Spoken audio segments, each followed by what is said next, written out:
Hotep, everybody. Hey, this is Michael Imhotep, founder of the African History Network and host of the African History Network show. It is Sunday, June 9th, 2024, and we are live. Hope everybody's doing well today.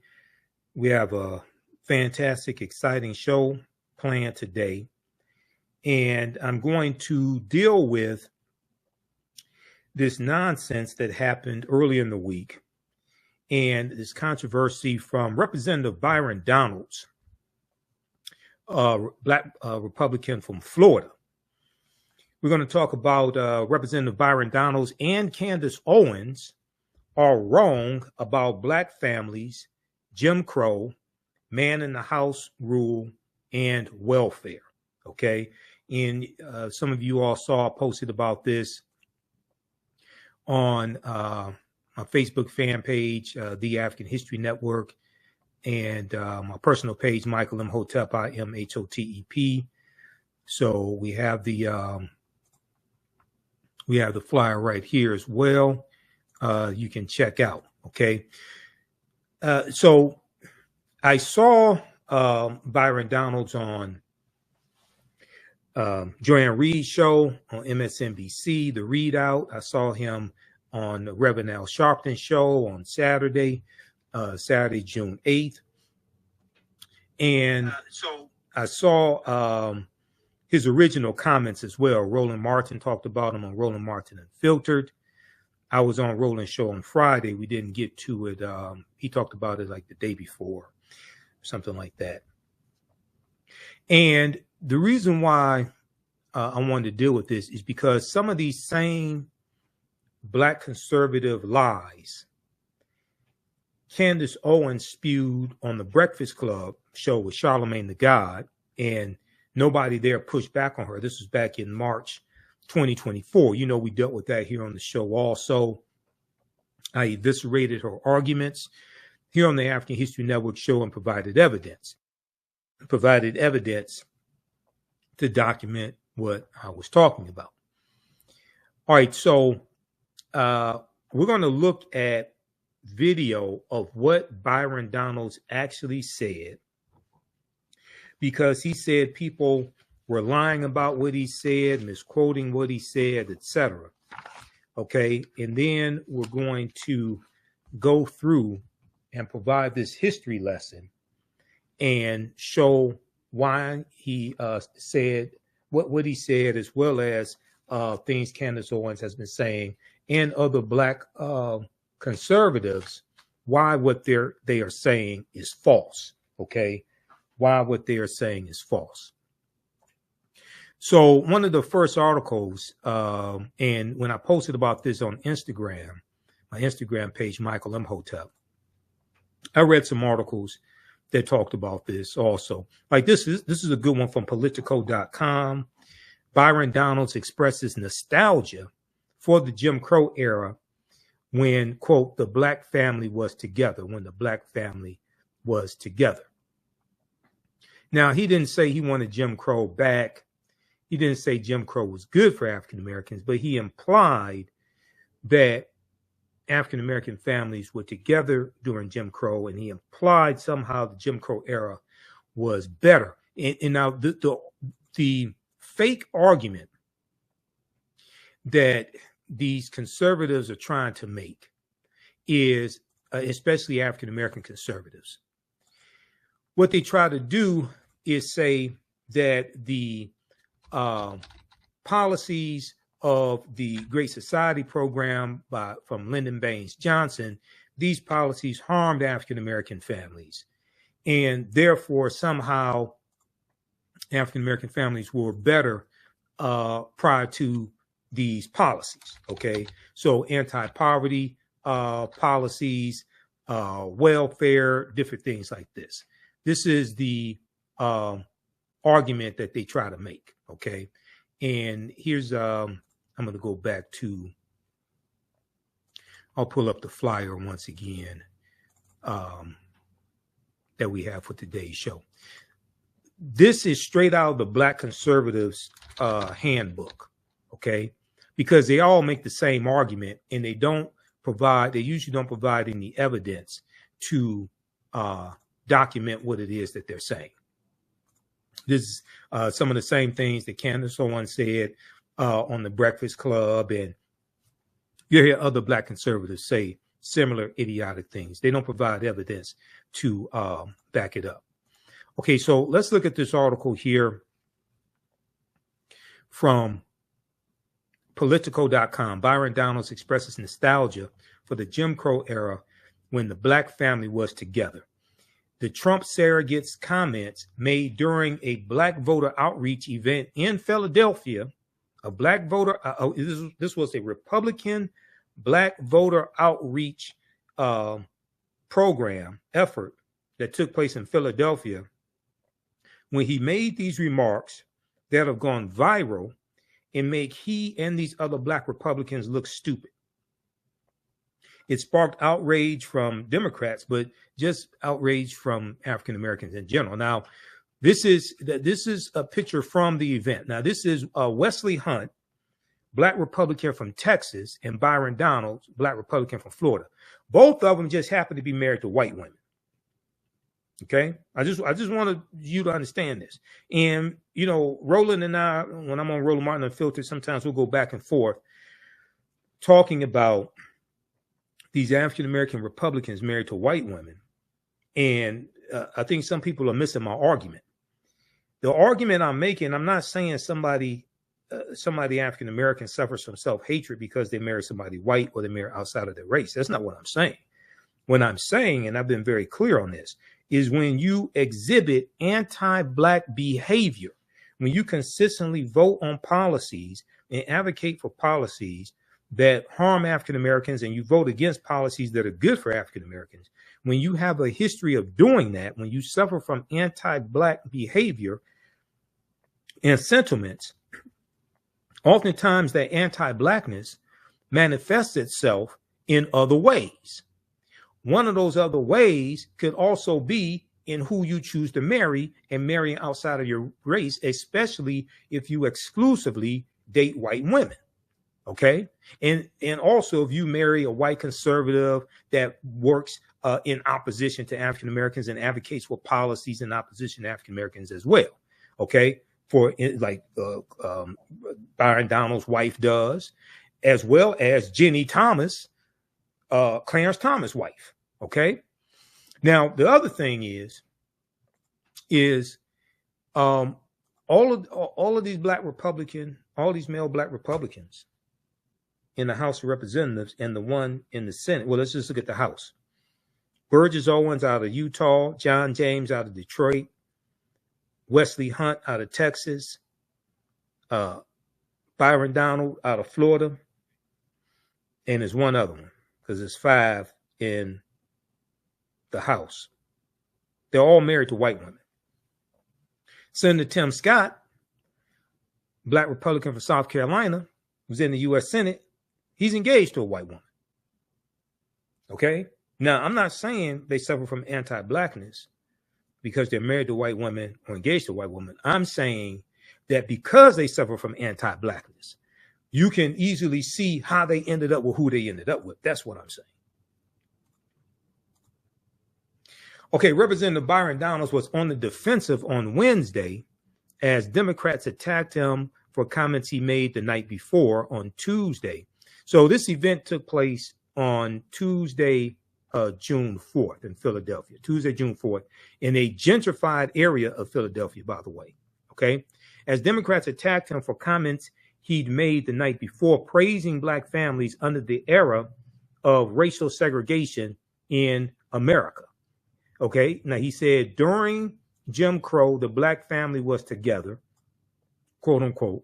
Donald said during a Black GOP outreach event in a gentrifying part of Philadelphia on Tuesday, and he criticized decades-old policies from former President Dwight Eisenhower and Lyndon Baines Johnson for promoting a culture of what they call dependence, promoting a culture of dependence, and saying this made Black people dependent on the government. Now, they don't talk about government subsidies for corporations. They don't talk about government subsidies for white farmers. They don't talk about government subsidies for corporations and Donald Trump's $2 trillion tax cut for corporations. They don't talk about corporate welfare. They don't want to deal with that.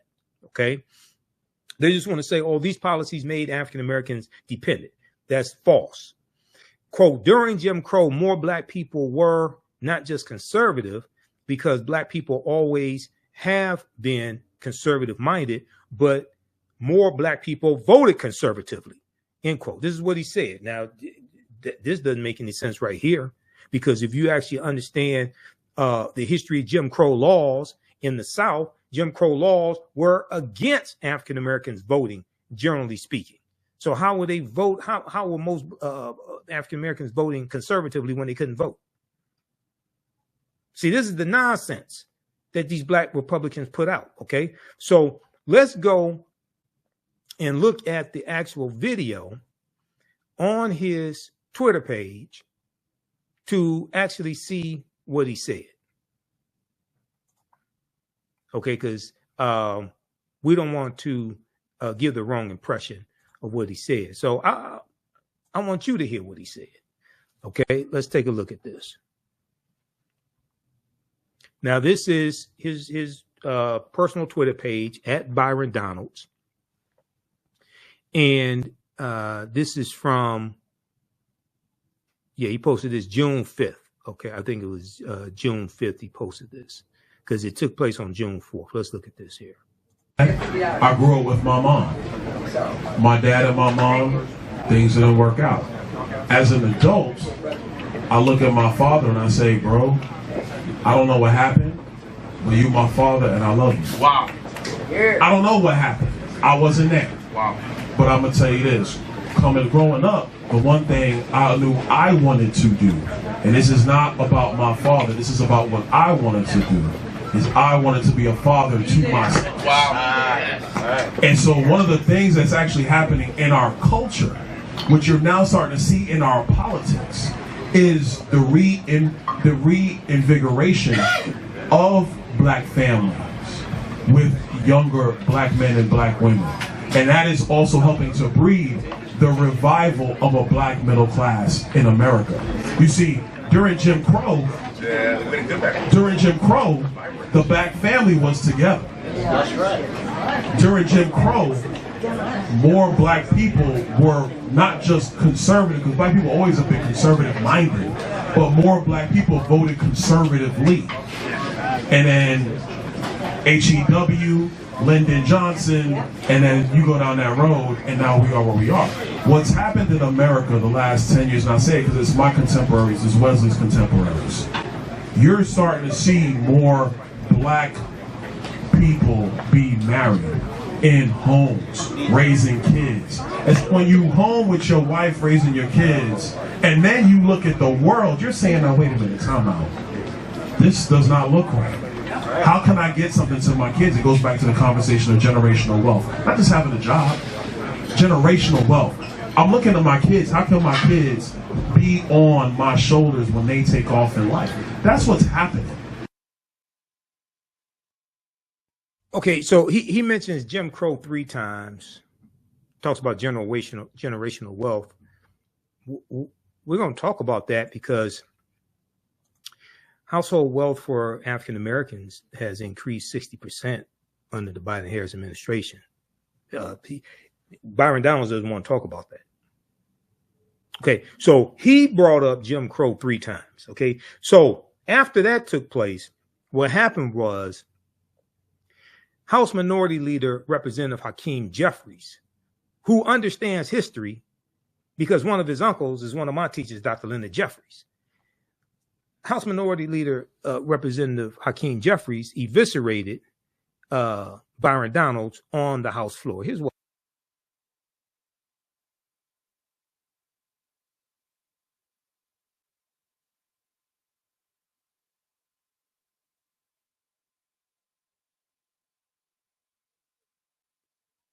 I posted this video on my Facebook fan page, The African History Network, and my Instagram page, Michael Imhotep, Imhotep. So this is House Minority Leader Representative Hakeem Jeffries, and he understands history because his uncle is one of my teachers, Dr. Lyndon Jeffries. Let's take a look at this. Come to my attention that a so-called leader has made the factually inaccurate statement that black folks were better off during Jim Crow. That's an outlandish, outrageous, and out-of-pocket observation. We were not better off when a young boy named Emmett Till could be brutally murdered without consequence because of Jim Crow. We were not better off when black women could be sexually assaulted without consequence because of Jim Crow. We were not better off when people could be systematically lynched without consequence because of Jim Crow. We were not better off when children could be denied a high-quality education without consequence because of Jim Crow. We were not better off when people could be denied the right to vote without consequence because of Jim Crow. How dare you make such an ignorant observation? You better check yourself before you wreck yourself. Okay, so then he quoted Ice Cube as well. Check yourself before you wreck yourself. So, all right. So that was Representative Hakeem Jeffries as well. And there's been a lot of backlash from this. Representative Jasmine Crockett was on MSNBC this weekend. I think she was on Alex Witt's show on MSNBC. I posted a clip from when Byron Donalds was on Joy and Reid's show, MSNBC. And it didn't go too well for Byron on Joy and Reid. Okay. Here's a clip from this, and this is on our Facebook fan page, also on my YouTube channel. Let me flip over to.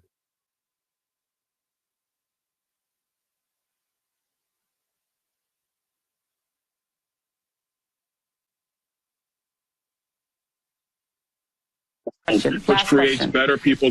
Last question, and then I'm going to let you go. Last question. We're out of time, but I'm going to give you one more question.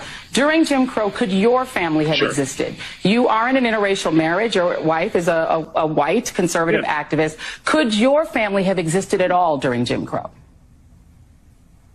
No, it could not, Joy, and we all know that. But that's why I am blessed to live in America today as opposed to America during that time. But we cannot ignore the realities of not having fathers in homes. That is important for Black people today and all people today as we move forward for a better America. We are out of time. What I'm grateful for is that we do not live in the Jim Crow era and that fathers do not face the threat of lynching. I'm very grateful of that. Perhaps don't bring up Jim Crow when you're trying to make that example. Representative Byron Donalds, thank you for being here, and we'll be right back. Okay, so I saw the full interview that Byron did with Joanne Reid, and you see, so I posted this on my Instagram page. I put this caption here. Trump-loving Black Republican, and let me see if I can zoom in on this. It won't zoom in. Trump-loving Black Republican, Representative Byron Donalds, Republican of Florida, admits he is blessed to live in Joe Biden's America. He said he's blessed to live in America today, right, as opposed to America under Jim Crow. Oh, so you're blessed to live in Joe Biden's America. This is what you're saying. And Joy asked the question, could Byron Donalds' interracial family have existed during Jim Crow? We know the answer is no. If it did exist, he'd be running for his life. Okay, especially in the South. Okay, he'd be running for his life. So it was a good interview that Joy did. Creates better people. It was a good interview that Joy did. Then Byron went on Reverend Al Sharpton's show on Politics Nation, MSNBC. He was on Saturday, June 8th, 2024. Okay. And I posted an excerpt of that clip as well. I'm going to show that to you. Also, thanks for all the birthday wishes, because my birthday was Friday, June 7th. So I've gotten couple of probably 300 birthday wishes on Facebook and got a few text messages, things like that. So thanks for the birthday wishes, everybody. Appreciate that. I turned 53. Okay, where did the time go? Okay, so here's a clip of Byron on Politics Nation.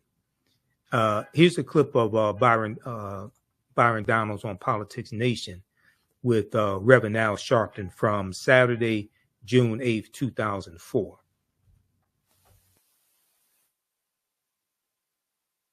We are going to talk about the era, Congressman, and you name a race-based law, then you cannot take race out of the fact Jim Crow was a law against black people. You weren't just talking about the era of Dwight Eisenhower and Harry Truman. You named Jim Crow. There's only one way you could deal with Jim Crow, and that's by race. I mean, look, you and I have mutual friends. People say you're a straight shooter. We may disagree on politics.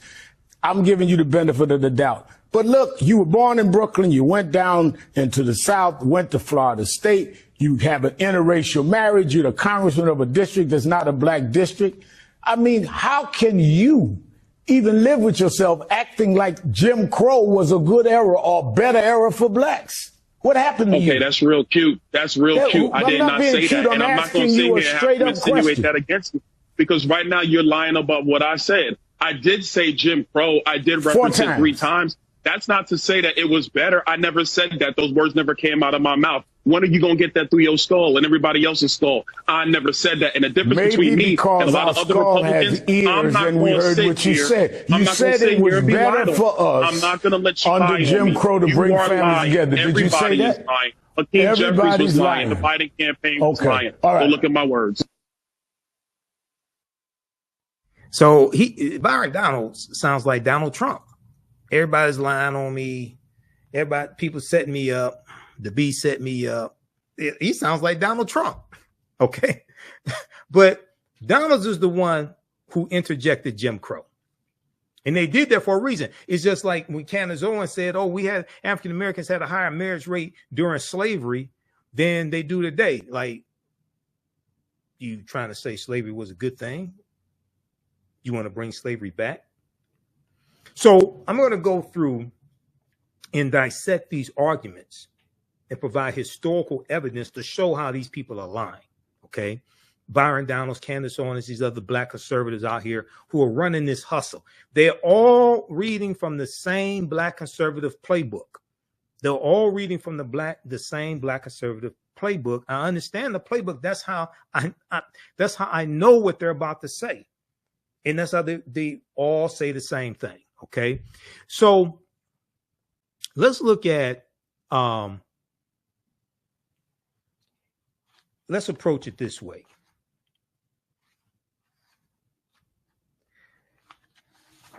You have them saying things like African Americans had a higher marriage rate prior to the Great Society programs in 1964 and President Lyndon Baines Johnson. And it was these programs, it was the welfare program that pushed African American men out of the homes, things like this. We've all heard variations of this nonsense, right? Okay, so let's look at some evidence. Now, when I did my takedown of Candace Owens, and that video has been viewed over 50,000 times on our YouTube channel, Michael Imhotep, when I did the original video, and then I did a shorter segment dealing with how Candace Owens is wrong about the man in the house rule. That's on our Facebook and YouTube pages. This was one of the articles that I talked about to provide some historical evidence, right? This is a good article from theroot.com, theroot.com. I'm not a big fan of the Root, but every now and then they do have some good articles. This is an article from June 17th, 2011. June 17th, 2011, by Cynthia Gordy, called Welfare, Fathers and Those Persistent Myths. Welfare, Fathers and Those Persistent Myths. And also when they talked about HEW, That's health, education, and welfare. He's dealing with policies under, the Great Society program from President Lyndon Baines Johnson. We're going to go through and look at some of those Great Society programs as well. Does the state discourage poor fathers from being present in their children's lives? There are the emblematic images like Diane Carroll as a single mother on welfare in the 1974 movie Claudine. Most of us have seen that movie Claudine, co-starring James Earl Jones. She was struggling to hide her boyfriend, James Earl Jones, from the white social worker, okay? Urban legends tell of man in the house rules that prohibit men from living under the same roof as moms who receive public assistance. Between media images, half-truths, and also well-meaning but flawed policies, the belief that the welfare system undermines poor families has been entrenched in the public mind for decades. All of us realize the critical importance of fathers in the home, said Ron Sims, Deputy Secretary of HUD, Housing Urban Development at the time. This is under the Obama administration. Secretary of HUD, he told TheRoot.com at the time, quote, "We want fathers to understand that they are welcome at our housing authority sites and that we want them there to play meaningful roles in raising their children and supporting the women that they've been with," end quote. Now, clearing up misconceptions. They have this section here in this article. Clearing up misconceptions. Let me scroll down to this right here. A particular fact that those giving the side eye to the American welfare system often trot out is that in 1890, married couples headed 80% of all Black households. Okay, so this is during the Jim Crow era, 1890. This is the same year of the Mississippi State Convention, where they rewrote the Mississippi State Constitution to impose poll taxes and literacy tests, property ownership requirements to be able to vote, to suppress the African American vote. Okay, this is that same year. This is during the Jim Crow era that Byron Donalds said Black families were in the home. See, they all these Black conservatives play from the same playbook. And I've been on panel discussions with them, blew them away because I'm a historian. I know they're lying. Read this article right here from the Washington Post. The Mississippi plan to keep Blacks from voting in 1890. We came here to exclude the Negro. We came here to exclude the Negro. This talks about what happened at the Mississippi State Constitution. This article is from May 1st, 2021 by Ronald G. Schaefer. And one of the things it talks about was Solomon Saladin Calhoun, who was a white county judge who presided over the Mississippi State Convention. And he said bluntly why they were there. Okay, he said, let's tell the truth if it burst the bottom of the universe. We have come here to exclude the Negro. Nothing short of this will answer. All right. And the delegates eventually adopted a literacy test and a poll tax geared to suppress the Black vote in a state with a Black majority. The Mississippi plan became the model throughout the South, part of a raft of racially oppressive Jim Crow laws that ended Reconstruction. Okay, now, Jim, you're going to have some Jim Crow laws prior to Reconstruction ending. Going back to like 1865, 1866, these were Black codes, right? But the Union troops are in these former Confederate states in the South, enforcing to various extents the new rights of African Americans. So these Black codes, these Jim Crow laws, don't take really full effect until after Reconstruction ends with the Compromise of 1877. Okay. And then you're going to have these state constitutions, Mississippi, 1890, South Carolina, 1895, Louisiana, 1898, Alabama, 1901, etc., Oklahoma, Georgia, etc. Okay. All right. So it's important to understand this period of time, you know, talking about Jim Crow, this and then into the early 1990s prior to 1964. It's going to be the Civil Rights Act of 1964, then the Voting Rights Act of 1965 that strike down Jim Crow laws and strike down these laws that put obstacles in the way of the 15th Amendment to the U.S. Constitution.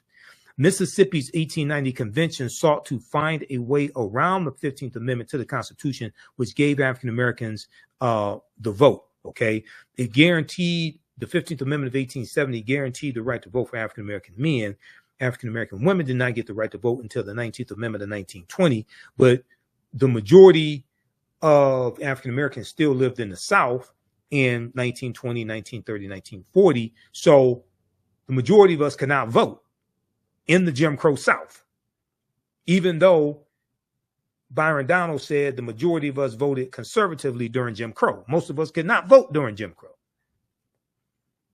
Just 2 decades earlier, the Mississippi State Legislature had made history by electing Hiram Rhodes Revels to the U.S. Senate. That was in 1870. Okay, he was the first African-American member to serve in either house of Congress, but that moment of racial progress quickly vanished. This is Hiram Rhodes Revels right here.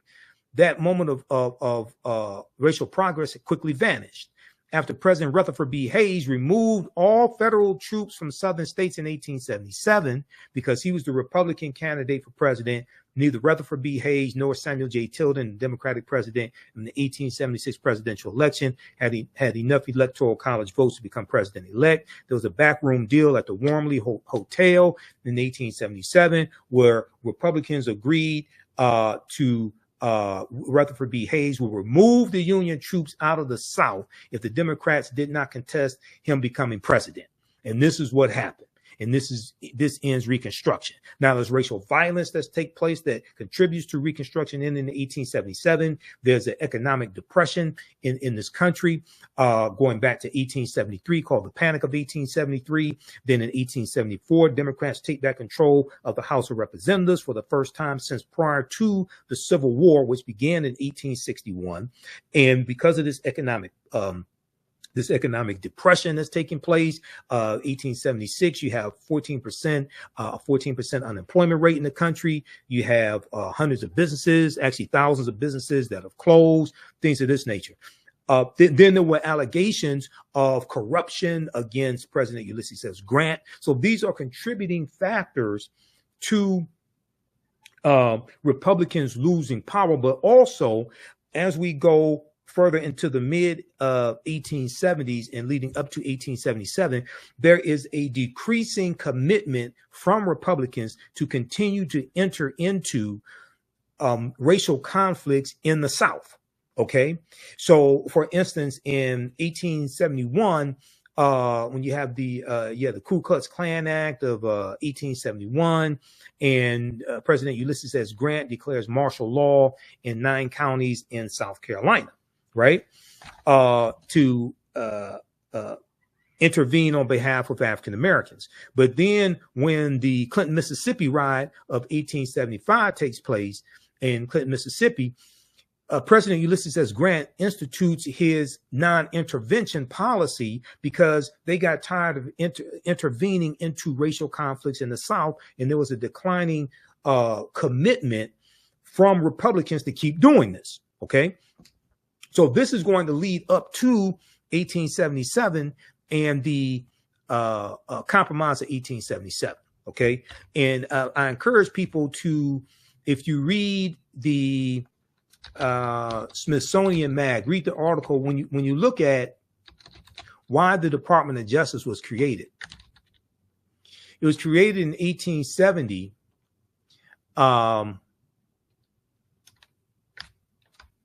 It was created in 1870 during Reconstruction, largely to enforce the new rights of African Americans.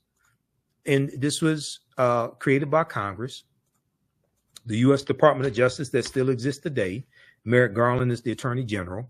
We know the office of the Attorney General goes back to 1789, but the actual U.S. Department of Justice was not created until 1870.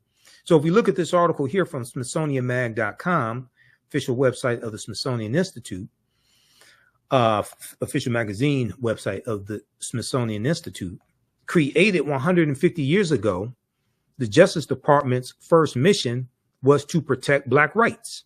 Created 150 years ago, the Justice Department's first mission was to protect Black rights. In the wake of the Civil War, the government's new force sought to enshrine equality under the law. Now, this is an excellent article by Brian Greene, July 1st, 2020. Okay, this is like 2 months after George Floyd was killed. That was May 25th, 2020. Now, this lithograph right here, this is the Lost Cause, Worse Than Slavery. This is the White League and the Ku Klux Klan, two domestic terrorist organizations. A cartoon by illustrator Thomas Nast shows a member of the White League and a member of the Ku Klux Klan joining hands over a terrorized Black family. Incidentally, Thomas Nast was the cartoonist who really popularized the secular figure of Santa Claus. It's Thomas Nast's drawings of the jolly fat fellow in the red suit with the rosy cheeks that really popularizes Santa Claus. Yes, you have Clement Clark Moore's poem, A Visit from St. Nicholas, but the actual image of Santa Claus that we know today goes back to Thomas Nast and his cartoon drawings of Santa Claus. Amos T. Ackerman was an unlikely figure to head the newly formed Department of Justice. In 1870, the United States was still working to bind the nation's wounds, torn open by the Civil War. During this period of Reconstruction, which is 1865 to 1877, the federal government committed itself to guaranteeing full citizenship to all Americans, regardless of race. At the forefront of that effort was Amos T. Ackerman, a former Democrat and enslaver from Georgia, a former slave owner and a former officer in the Confederate Army. Though the United States had an attorney general since the formation of the government in 1789, none had been empowered with the full force of a consolidated legal team quite like Amos T. Ackerman, and none had the monumental task of enforcing the 14th Amendment of 1868 and the 15th Amendments of 1870 and new legislation delivering long overdue rights to 4 million formerly enslaved Black men and women. This department's work on behalf of the emancipated population was so central to its early mission that Amos T. Ackerman established the department's headquarters in the Freedmen's Savings Bank building. The Freedmen's Bank, created in 1865 as an act of Congress. We know the Freedmen's Bank is going to collapse in 1874. There's mismanagement, corruption. African Americans lose $2.9 million in deposits when the Freedmen's Bank collapsed in 1874. Now, in the immediate wake of the Civil War, which ends for all practical purposes April 9th, 1865, when General Robert E. Lee surrenders to Ulysses S. Grant at Appomattox Courthouse in Virginia, even though the Civil War is still going to go on to a much lesser extent for another 16 months. It ends officially August 1866, when President Andrew Johnson, who succeeded Lincoln when Lincoln was assassinated in April 1865, President Andrew Johnson announces an official end to the Civil War in August of 1866. Even though General Robert E. Lee, even though his army in Northern Virginia was the largest Confederate army, it was not the only Confederate army. Okay, so there was General Joseph E. Johnston of Tennessee. There was Nathan Bedford Forrest, that traitor, Nathan Bedford Forrest, who goes on to become the first Grand Wizard of the Ku Klux Klan in 1867. And Nathan Bedford Forrest also led the Fort Pillow Massacre in 1864, where you had about 200 African-American Union soldiers who were brutally murdered, brutally executed, many of them shot point blank in the head on General Nathan Bedford Forrest's orders. Okay, so these smaller Confederate armies, terms of surrender had to be negotiated with those generals as well. So the Civil War goes on for a much smaller extent for another 16 months. Officially ends August 1866. History.com has a good article dealing with that. So I teach all this in my the second online class that I teach.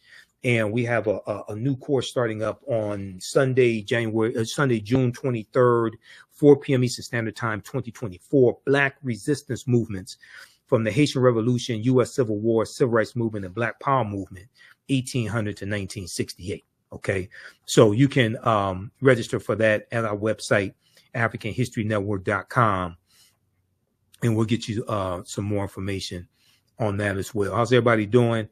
How you like this type of information? Tavares said, "Happy birthday, brother Michael." Okay, thanks. So hopefully you're learning a lot here, because we're gonna get deep into this. Okay, I'm just warming up. All right, I just did a presentation for the Unity group. I just did a webinar for them from 6 p.m. to 8 p.m. today. So I did 2 hours with them. So now we're here for the African History Network show today. So I'm just warming up. All right. So in the immediate wake of the Civil War, Amos T. Ackerman, a New Hampshireite who settled in Georgia in the 1840s, looked to the future, leaving the Democrats for the Republicans. He left the Democratic Party for the Republican Party and prosecuting voter intimidation cases as a U.S. District Attorney in his adopted state of Georgia. Reflecting on his decision to switch his allegiance to the party of Lincoln, the Republican Party, Amos T. Ackerman said, quote, "Some of us who had adhered to the Confederacy felt it to be our duty when we were to participate in the politics of the Union to let the Confederate ideas rule us no longer. Let the Confederate ideas rule us no longer. Regarding the subjugation of one race by the other as an appurtenance of slavery, we were content that it should go to the grave in which slavery had been buried," end quote. So what's going to happen is that martial law is going to be declared in 9 counties in South Carolina, okay, by President Ulysses S. Grant. You're going to have the Ku Klux Klan Act of 1870. Let me go to that here. In reaction to the racial violence, Congress passed the Ku Klux Klan Act, which President Ulysses S. Grant signed into law in April 20th, 1871, providing Amos T. Ackerman unprecedented tools to subdue the Ku Klux Klan, okay? Because you're going to have, Lou Faulkner Williams in her book, The Great South Carolina Ku Klux Klan Trials, 1871 to 1872, wrote that the Klan conducted a year-long reign of terror throughout the region, starting with the November 1870 elections, whipping black and white Republican voters. An army general sent down to quell the riots after local police and state troops failed to do so, estimated the Klan numbered more than 2,000 sworn members in York County alone. Okay, this is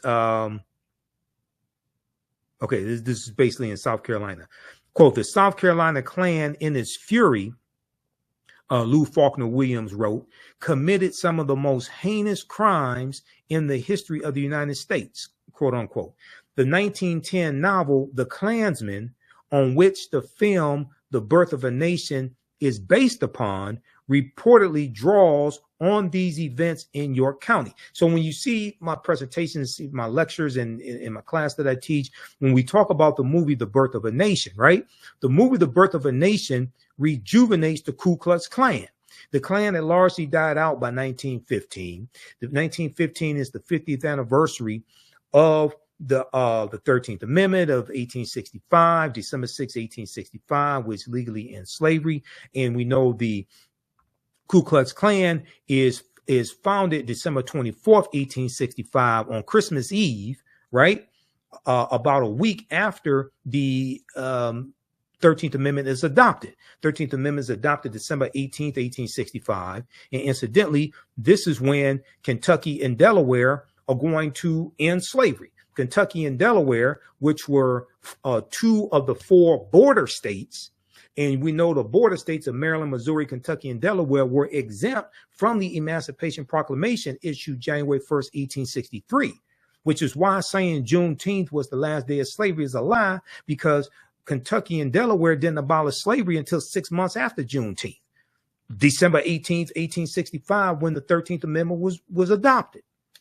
See, so this is why some of this, even though it's important to celebrate Juneteenth and we have to deal with history, economics, law, and politics in our Juneteenth celebrations, and I'll be speaking at some Juneteenth celebrations here in Detroit on June 14th and the 15th. But we have to correct the history of Juneteenth and protect the history of Juneteenth. So the history of Juneteenth is right in this period of time when we're talking about Jim Crow laws and we're talking about the Reconstruction era. You have to understand the history of that period to actually be able to utilize the Juneteenth federal holiday effectively. This can't be Black folks cookout day. This can't be just a day off from work and you get drunk and eat watermelon and eat ribs and hot dogs and hamburgers. This can't be a Black version of the 4th of July. This has to be much more significant, much more important. All right. So, long story short, the birth of a nation rejuvenated the Ku Klux Klan. All right. And we know that it's going to be the second incarnation of the Ku Klux Klan, which is founded in October 1915 by the Reverend William Joseph Simmons after he sees the movie The Birth of a Nation. Okay. And that second incarnation of the Ku Klux Klan is going to have both Democrats and Republicans. Okay. Just so people, because a lot of people say, oh, the Democrats created the Ku Klux Klan. You had white supremacists that didn't belong to any party that were members of the Ku Klux Klan, if you want to tell the truth about it. Okay. Now, hold on. There was an article I was just about to show you. Where did that go? Right here. The Ku Klux Klan Act of 1871 is still on the books. A lot of people may not know this. It's still on the books. And if we look at this article from August 1st, 2023, see, this is why a lot of Black Republicans don't want you to know this. They get their talking points from white Republicans, and they teach them very well. They teach them very well. Okay. This is why they don't want you to understand this history, because if you start studying this history, then you start studying law. Donald Trump is charged under civil rights law used to prosecute KKK violence. This is from the Washington Post. The provision was originally adopted in 1870 and was intended to protect the newly codified rights of Black citizens and the Civil War, after the Civil War.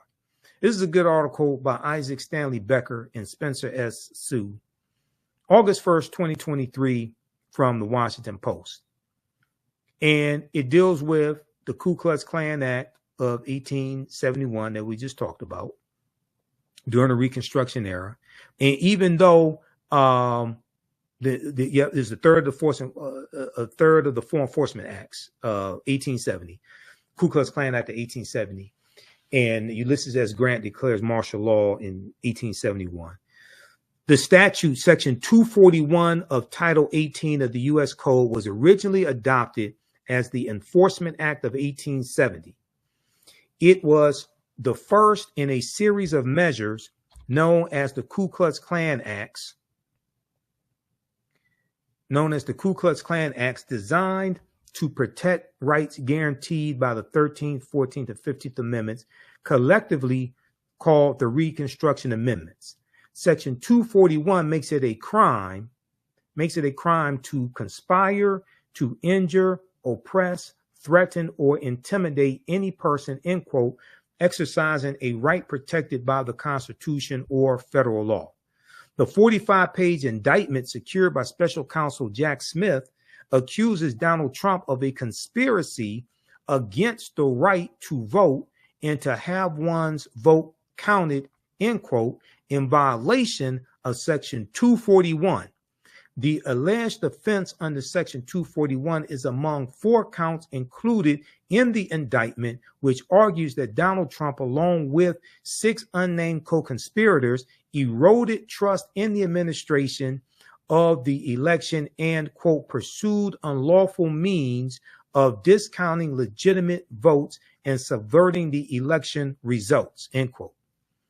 Those means, according to the indictment, included strong-arming state officials to change electoral college votes won by Joe Biden, and recruiting fraudulent electors in swing states prepared to override the will of voters.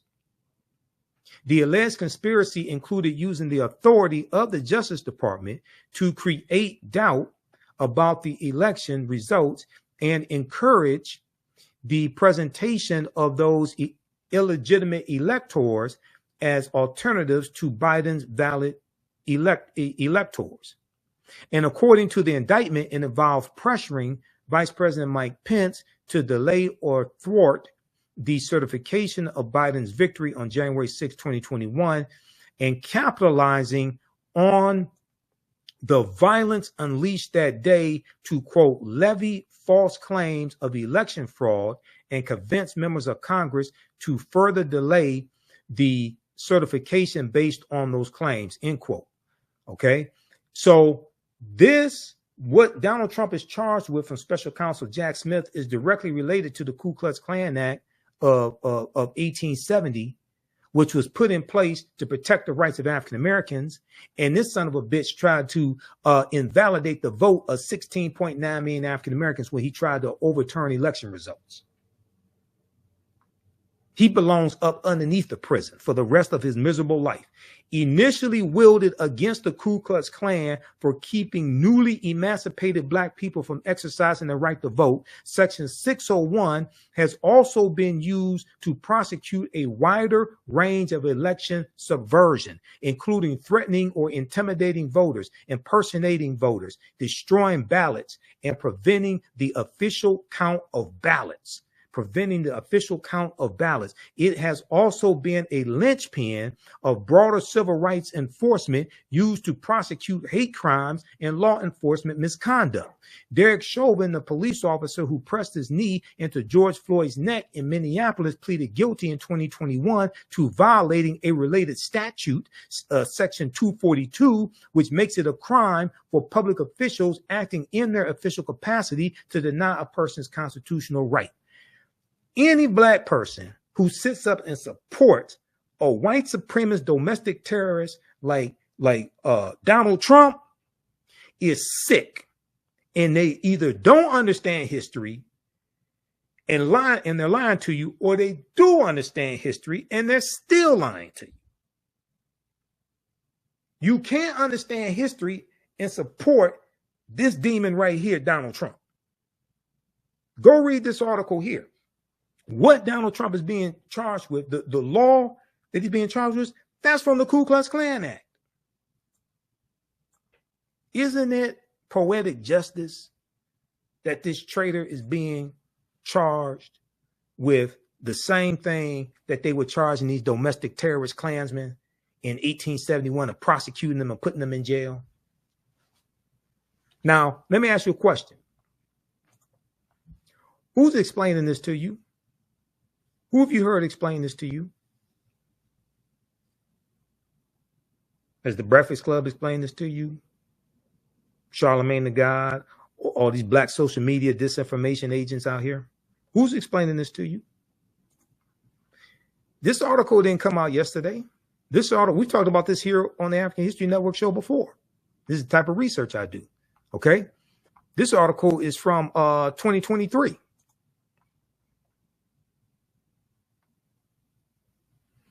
All right, let's continue. But read this article. Trump is charged under civil rights law used to prosecute KKK violence. No wonder MAGA is attacking the way history is taught in schools, and they're attacking affirmative action and diversity, equity, and inclusion, and anything that would teach us to understand the law. Because when I teach about political self-defense, it deals with understanding laws and policies, how they affect African Americans, and how to disarm these people of these laws and policies that they're using to attack us, and how to reverse that and use these laws and policies against them. Politics is the legal distribution of scarce wealth, power, and resources, and the writing of laws, statutes, ordinances, amendments, and treaties, their adoption, interpretation, and enforcement. This is law still on the books right now that goes back to the Reconstruction era. The U.S. Department of Justice was created largely to protect the new rights of African Americans. And if Donald Trump wins the presidency again, he's going to gut and neuter the Department of Justice. They're not going to prosecute police officers. They're not going to enforce a lot of these rights. They're going to weaken the Civil Rights Department of the Department of Justice. And he's going to use the Department of Justice against his quote unquote enemies, who are really people just following the law, holding his crooked ass accountable.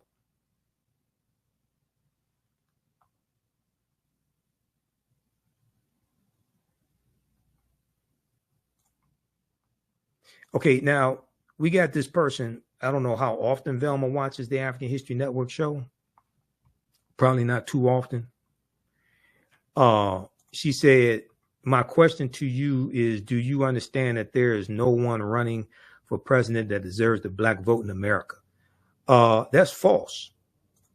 Have you read this document right here, Velma? Fact sheet: the Biden-Harris administration advances equity and opportunity for black Americans and communities across the country. This is a 36-page document that takes you through policy by policy. Now, this one was last updated February 27, 2023. I've read the new one that was updated February of 2024. And it's good. See, I don't get into arguments with people that don't understand politics and law. This takes you through, this is at whitehouse.gov, where all this information is.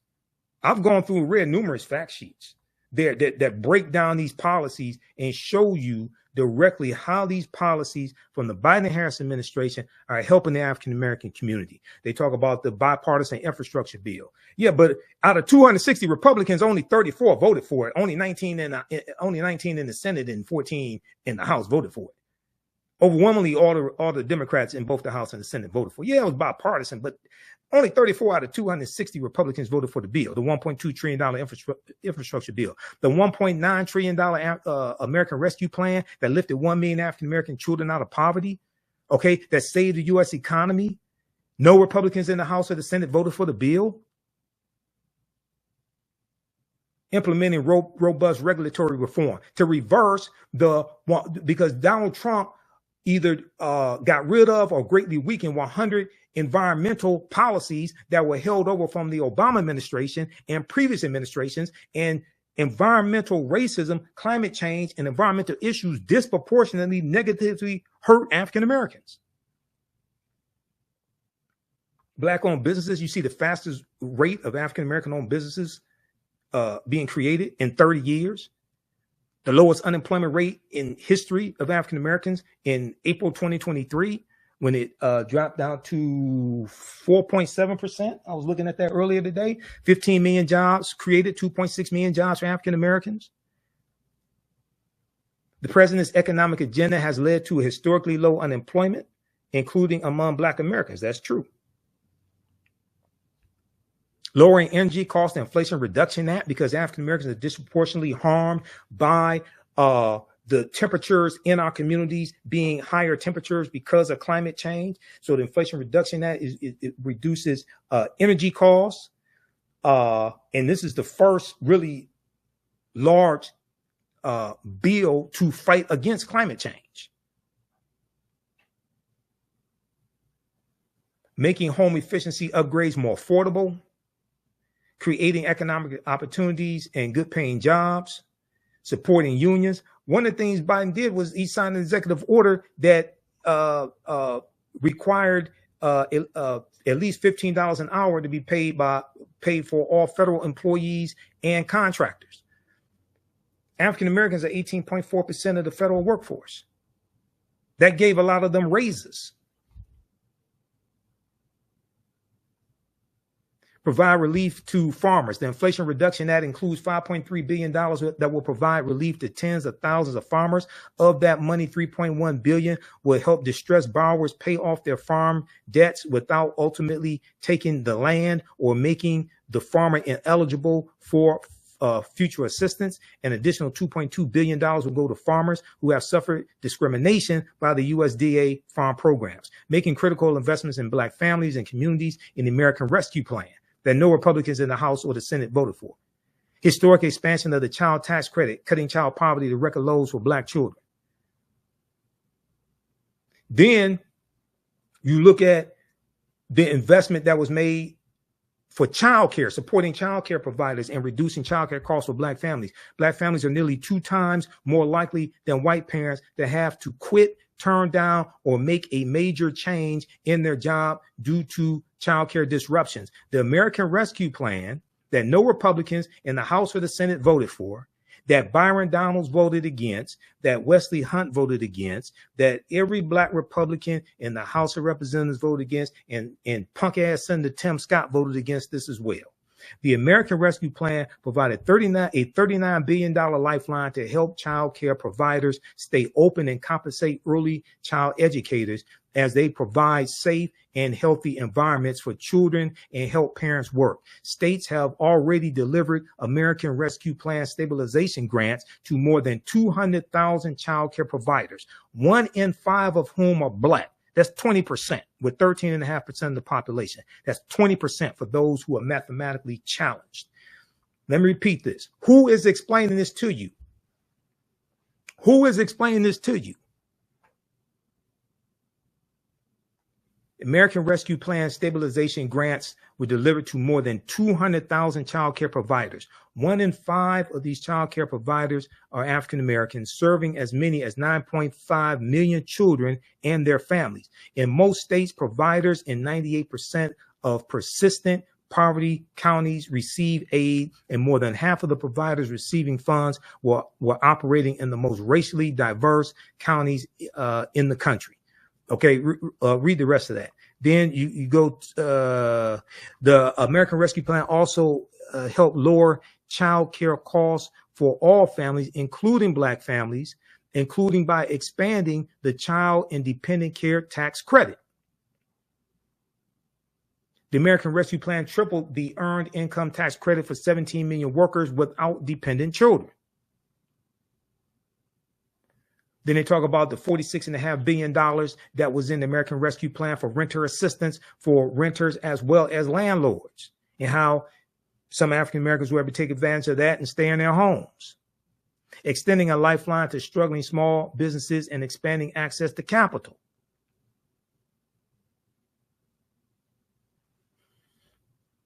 All right, so read the rest of this. This is a 36-page document here.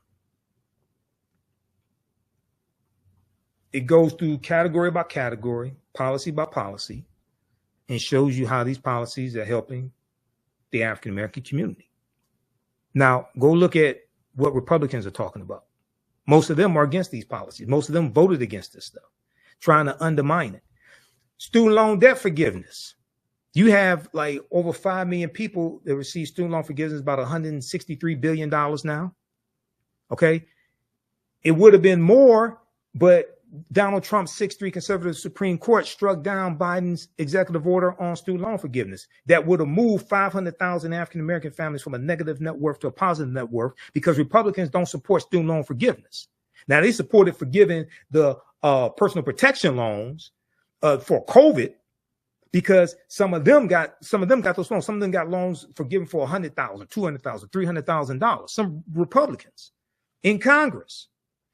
Advancing equitable employment outcomes and boosting wages for Black federal workers. On June 25th, 2021, President Joe Biden signed an executive order on advancing diversity, equity, inclusion, and accessibility, DEIA, in the federal workforce. This executive order launched a whole of government initiative to cultivate a federal workforce that draws from the full diversity of the nation and that advances equitable employment opportunities for workers from underserved communities. Okay, right here. This is what I was talking about. Further, the president has taken a series of executive actions leading to a $15 minimum wage for employees of federal contractors and federal employees. These actions impacted more than 370,000 workers in 2022 alone, including Black workers who disproportionately make up this population, because African-American workers are 18.4% of the 370,000 workers, helping to address long-standing wage disparities, reversing decades of disinvestment through the bipartisan infrastructure bill, because there's money in the infrastructure bill that most Republicans didn't vote for that would not only replace lead pipes, like in Flint, Michigan, that desperately needs it, but also 3,000 communities across the country that had higher lead levels than Flint, Michigan did. But one of the things it's also going to do is it's going to repair the damage that the expressways did that separated African-American communities. When the U.S. Interstate Highway Acts in 1952 and 1956 drove 41,000 miles of interstate highways all across the country, okay, and it ran through 1,600 African-American communities, disrupting African-American communities. One of them was the Black community where the top supermarket was and is, that was shot up by the shooter in Buffalo, New York. That was an area, that was an African-American community that was bisected by the highways.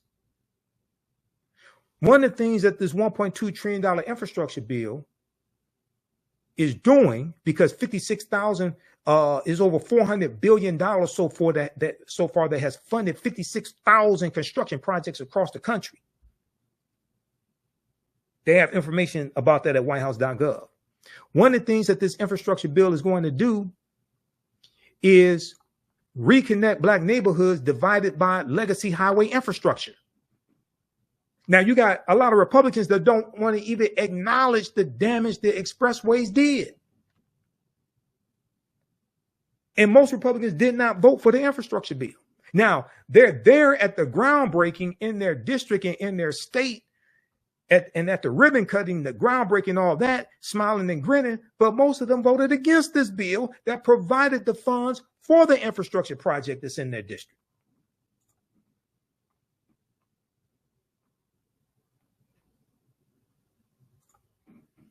And provide other resources to finally give Black communities a fair shot at the American dream. So we need this and more, yes, but most Republicans voted against what you got and will nullify it and take it away if they take back full control of the Senate, expand their margins in the House, and take back the White House.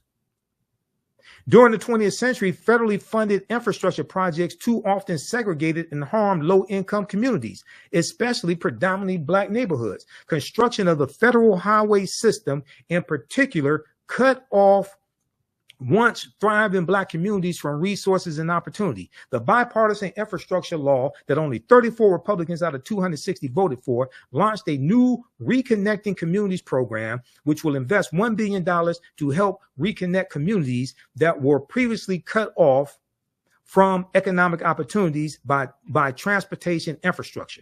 In addition, the Inflation Reduction Act includes $3 billion for the Neighborhood Access and Equity Grant Program to help advance transportation projects in disadvantaged or underserved communities. Over the past year, Department of Transportation has awarded grants to multiple projects to reconnect communities, including an interstate capping project in Atlanta, a Greenway project in St. Louis, and the I-375 Detroit Community Reconnection Project right here in Detroit, right near where I live. Read the rest of this. Assisting black landowners in resolving title issues.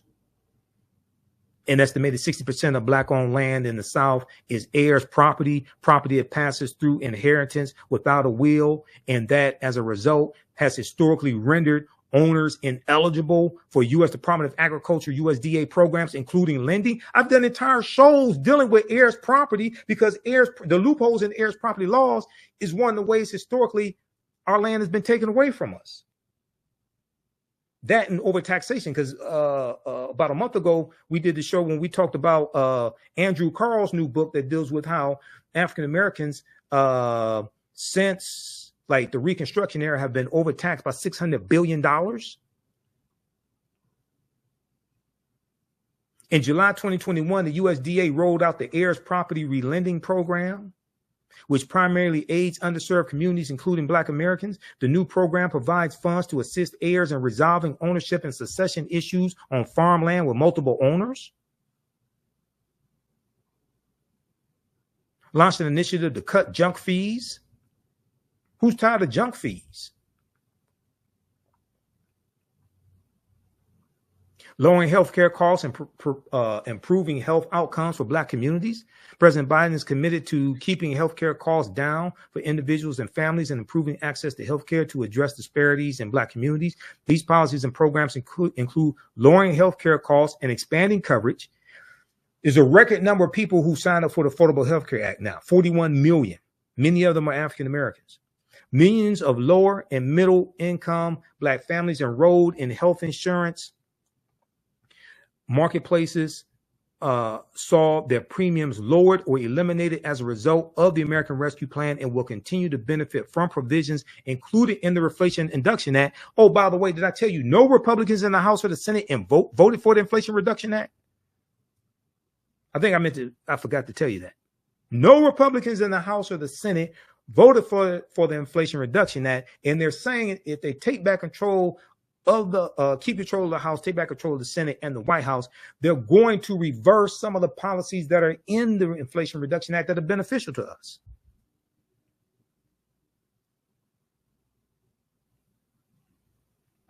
Almost 3.9 million Black people were uninsured in 2019 before President Biden took office, and over 570,000 Black people fell into the Medicaid coverage gap and were locked out of coverage because their state refused to expand Medicaid under the Affordable Care Act. Like a lot of Republican-controlled states, a lot of them refused to expand Medicaid. Then the administration's efforts to expand access to coverage has driven the uninsured rate to historic lows, with more than 3.6 million people gaining coverage during last year's record-breaking 16.3 million American Care Act enrollment period. I haven't even talked about the $16 billion that HBCUs got from 2021 to 2024, which is a record amount of funding from any administration. I haven't even talked about that. Protecting Black maternal health. The administration is also committed to protecting Black moms and improving maternal health outcomes, including addressing unacceptably high rates of maternal mortality and morbidity that disproportionately impact Black mothers and families. They go through and deal with that as well. So read this, because I don't have time to get through all this.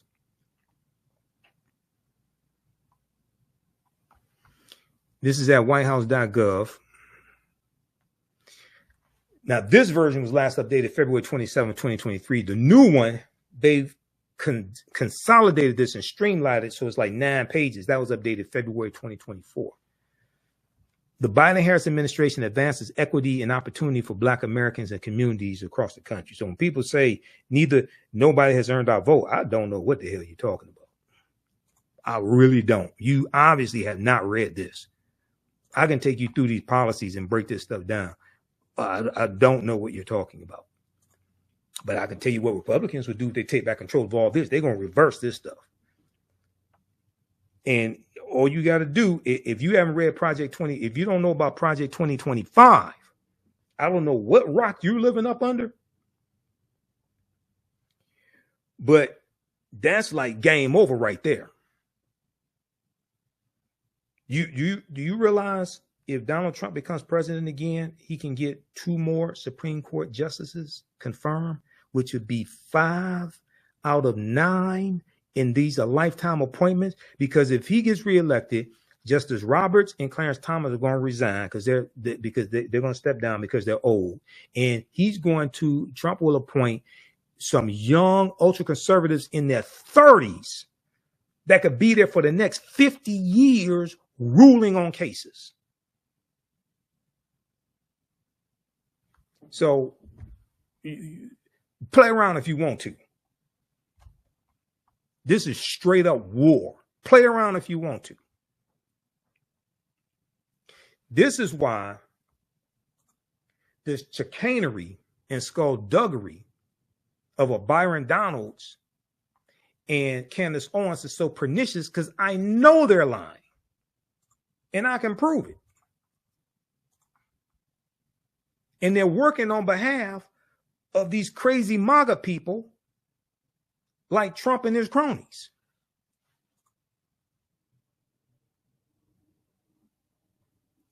Okay, let's continue here. All right, now what I want to do, I want to go to, we're talking about man in the house rule, all that, right? Let's go back to this article here from theroot.com, because we started talking about Jim Crow history in the Jim Crow era. You got to understand, all this deals with history. Your understanding of politics is directly related to your understanding of history. I can listen to what people say and tell what they haven't read. And I can tell when they don't understand history. Okay? So let's go back to this article from theroot.com, which breaks this down, called Welfare Fathers and Those Persistent Myths. Welfare Fathers and Those Persistent Myths, by Cynthia Gordy. Okay, we're going to go to the section that deals with clearing up misconceptions. A particular fact that those giving the side eye to the American welfare system often trot out is that in 1890, the same year as the Mississippi state constitution was voted on and written at the Mississippi State Convention. That's how we got on that whole topic. 1890, married couples headed 80% of Black households. 1890, married couples headed 80% of Black households. The figure held constant over the next 7 decades through 1960. However, by 1970, after President Lyndon Baines Johnson established social reforms like WIC, the special supplemental nutrition program for women, infants, and children, food stamps, Medicaid, and public housing projects, Black families with mothers and fathers at home have fallen to 64%. Black 2-parent homes continue to plummet over the next 20 years, hitting 38% in 1990, where it has since remained. Okay, now it's gone up since then. This article is from 2011. I got some other evidence from the U.S. Census Bureau. It's gone up since 1990. Okay, Black 2-parent homes continue to plummet over the next 20 years, hitting 38% in 1990. But Andrew Billingsley, a sociologist, acclaimed for his pioneering work tracing the African-American family, attributes the abrupt change in family structure not to welfare policies, but to rising unemployment. Not to welfare policies, but rising unemployment. He's absolutely correct on this. I talked about this when I went through and deconstructed and destroyed Candace Owens' Breakfast Club argument. Quote, what happened in the mid-1950s were technological changes that abolished unskilled jobs that most black men could do and created high-tech jobs that they couldn't do. Okay, he's absolutely correct on this. Okay, and I've talked about this before. What happened in the mid-1950s were technological changes that abolished unskilled jobs that most black men could do and created high-tech jobs that they couldn't. Andrew Billingsley, sociologist, told TheRoot.com, explaining that the advent of efficient goods-producing machines drove millions of black men out of the stable blue-collar workforce. Quote, that's what kept black families from getting and staying married, not the welfare system. To say otherwise is a misunderstanding of the data, and it's a misreading of history, end quote. He's absolutely correct. I'm going to show you some more evidence on this. On the subject of common misconceptions about public assistance, HUD, Housing and Urban Development, would like to clarify that there is no public housing eligibility requirement that excludes couples.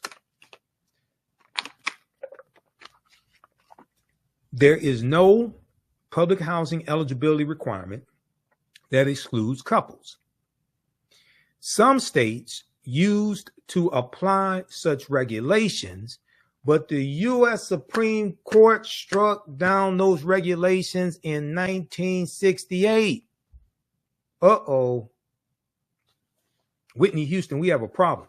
So now, why didn't Candace Owens tell you this on the Breakfast Club interview? Why didn't Byron Donalds tell you this when he was sitting there in Philadelphia smoking a cigar with Wesley Hunt, talking about Jim Crow?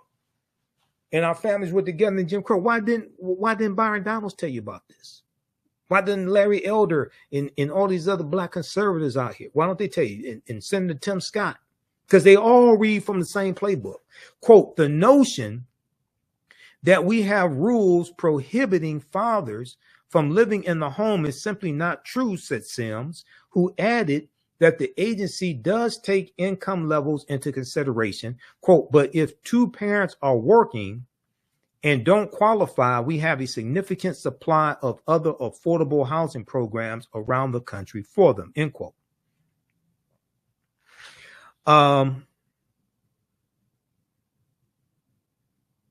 Another idea swirling around is that people convicted of crimes are not eligible for public housing.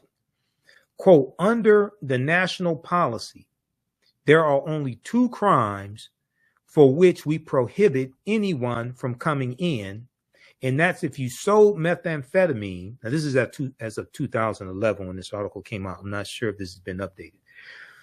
The policy: if you sold methamphetamine, or if you are a lifetime registered sex offender. Okay, if you sold methamphetamine, or if you are a lifetime registered sex offender, Sims explained. Yet local authorities can set other standards, and some do bar applicants with records. Quote, our goal is family reunification.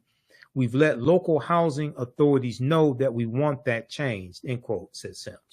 Okay, now, so read the rest of this article here. Welfare fathers and those persistent myths. Welfare fathers and those persistent myths. And I want to look quickly here at the man in the house rule, because this is some nonsense that Byron Donalds, when he was there in Philadelphia smoking a cigar, but in other since that took place in other media appearances where he tried to defend what he said, he talks about the policies from Lyndon Baines Johnson and Great Society programs and how it broke up black families, things like this.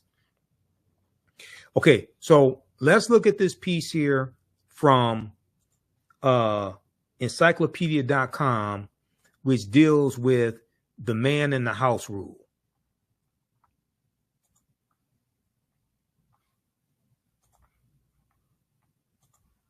Let me grab this right here. Just a second. Okay. Because I haven't heard anybody else talk about this.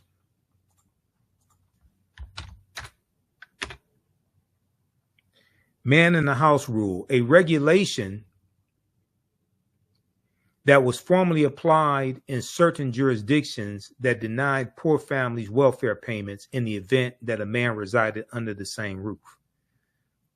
Now, keep in mind, like I just said, this was struck down by the U.S. Supreme Court, 1968. Nobody talks about this. I don't understand why. Before we go to that, I want to remind you, if you like this type of information, give us a thumbs up, give us a heart, give us a like. You can register for my online history courses, and you're going to learn so much. If you learn a lot from this broadcast here, you're going to learn so much from my online history classes. Visit our website, AfricanHistoryNetwork.com, AfricanHistoryNetwork.com. I'm speaking at the Juneteenth celebration taking place at the Motown Museum, Jubilee Detroit weekend. Visit JuneteenthJubileeDET.com. Friday, June 14th, event is 6 p.m. to 10 p.m. So I'll be speaking for a little bit there, giving a brief history of Juneteenth. Dancing in the Street, Motown Museum, 2648 West Grand Boulevard, Detroit, Michigan. We have the information at our website, AfricanHistoryNetwork.com. Then Saturday, I'm on a panel discussion at 3 p.m. The event is 12 noon to 6 p.m. Saturday, June 15, 2024. Liberation for Life at the Joseph Walker Williams Community Center, 8431 Rosa Parks Boulevard, Detroit, Michigan. A family fun day to promote health, wealth, and education. And then Sunday, June 16th, 12 noon to 6 p.m., Freedom Festival, Eastern Market District. I'll be there as well. I probably won't be speaking there. I'm speaking Friday and Saturday, but we'll see what happens Sunday. Okay, so we have the information at our website, AfricanHistoryNetwork.com. Visit Juneteenth Jubilee DET.com for more information. My Saturday class is Ancient Kemet, the Moors, and the Ma'afa.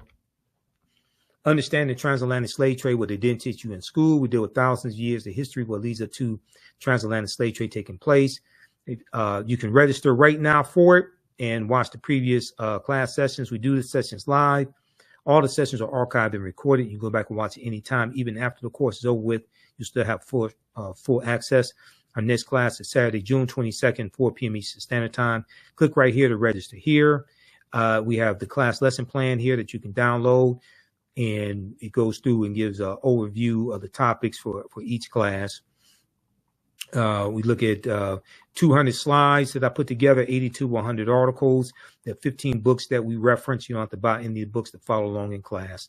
Then the second class that I teach that's starting up Sunday, June 23rd, 2024, 4 p.m. Eastern Standard Time, Black Resistance Movements from the Haitian Revolution, U.S. Civil War, Civil Rights Movement, and Black Power Movement, 1800 to 1968.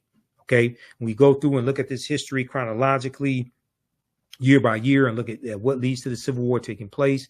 We studied the Reconstruction era, Jim Crow era, Civil Rights Movement, Black Power Movement, 1800 to 1968, to look at what happened to us after slavery ended, what were the laws and policies put in place to bring us to where we are today, to understand where we need to go from here. So you can register for this class is on sale, $80. Then we have the course bundle. Click right here, register for the course bundle. You get both classes. Also, the course bundle that is $120, okay, for both classes. All right, click right here for the course bundle. Okay, so let's look at this here. Man in the house rule. Also, if you want to support the African History Network, you can do that through Cash App and PayPal. We definitely need your support. This helps us to keep doing the research, pay some of the bills, pay for these services that I use. It's not free to do what I do. It's not free to do the research that I do. $, the TheAHNShow through Cash App and through PayPal, paypal.me/TheAHNShow. Click right here, Cash App, and this has our QR code. These other ones here are fake African History Network Cash App accounts that I'm trying to shut down There's about 5 fake ones out there. This is ours. When you go to it, it'll say Michael. It'll probably show my picture there. But we have the link right here on our website. So, you know, you're dealing with me. Okay. So let's look at this here. Man in the house rule. And this is from encyclopedia.com.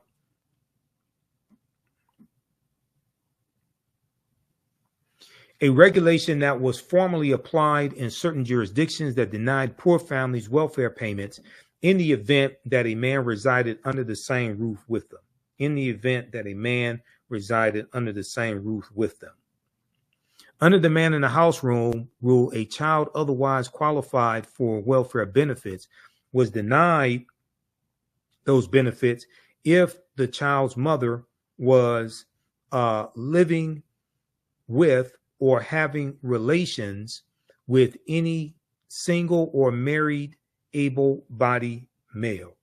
Okay, if the mother was living or having relations with any single or married able-bodied male. The man was considered a substitute father even if the man was not supporting the children. Before 1968, administrative agencies in many states created and enforced the man in the house rule. Now, this was enforced at the state level. See, Candace Owens and Byron Donalds, they blame President Lyndon Baines Johnson. They didn't say it was enforced at the state level, not coming from the federal government. Before 1968, administrative agencies in many states created and enforced the man in the house rule. In 1968, the U.S. Supreme Court struck down the regulation as being contrary to the legislative goals of the Aid to Families of Dependent Children, known as AFDC. But wait a second. The Black conservatives say this was the whole purpose of these diabolical programs to break up the Black family. The U.S. Supreme Court in 1968 struck down the regulation as being contrary to the legislative goals of Aid to Families of Dependent Children program, AFDC. The AFDC program was established by the Social Security Act of 1935. We're coming to that in just a minute because we're coming to look at the Great Society programs that these Black conservatives keep lying about that helped a whole lot of poor-ass white people.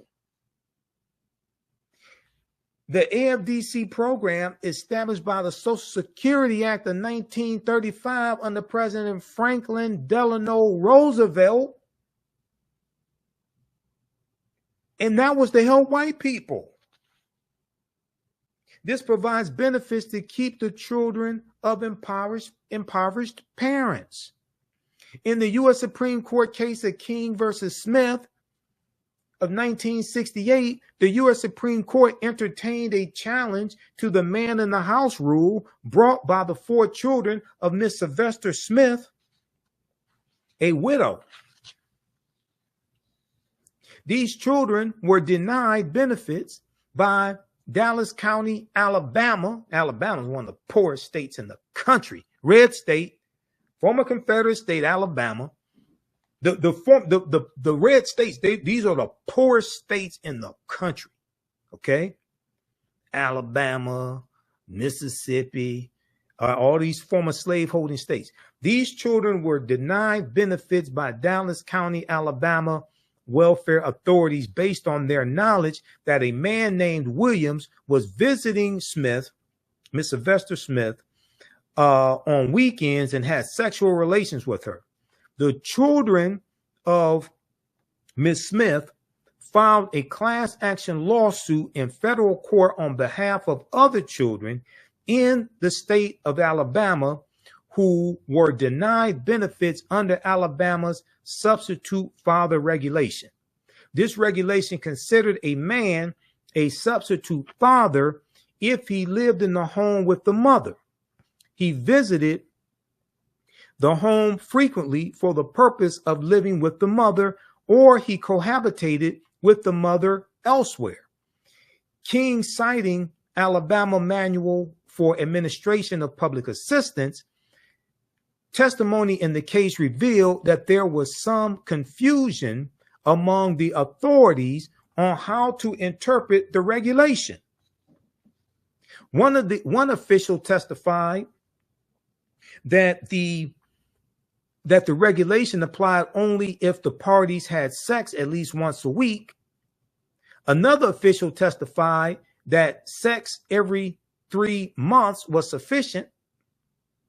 And still another official placed the frequency at once every 6 months. So there's confusion among the officials of how frequent the sex had to be. According to the High Court, U.S. Supreme Court, Congress did not intend that the AFDC program required children to, quote, look for their food to a man who is not in the least obliged to support them, end quote. The court maintained that when Congress used the term parent in the Social Security Act of 1935, which was for white people, it was referring to, quote, an individual who owed to the child a state-imposed legal duty of support, end quote. Ultimately, the U.S. Supreme Court, the highest court in the land, in 1968 struck down the man in the house rule by holding that under the AFDC provision in the Social Security Act, quote, the destitute children who are legally fatherless cannot be flatly denied federally funded assistance on the transparent fiction that they have a substitute father. So what this means is Byron Donalds and Candace Owens and these other black conservatives out here lying and buck dancing, they're lying. And they're never going to tell you that the law that they're citing was struck down by the U.S. Supreme Court in 1968. I think they're going to get kicked out of the Black Conservative Club if they tell the truth. I think all their privileges are going to be taken away from them. They're going to lose their shows and their little privileges. Their white wives may divorce them. They're never going to tell you this. Go read that article that gets deep into this case. Okay, so you had that struck down 1968, right? Then they talk about the Great Society programs, welfare. Okay, all these black people are lazy. They don't want to work. Welfare system, like I said before, that was created for white people. The welfare system was not created by Lyndon Baines Johnson. That goes back to 1935 during the Great Depression.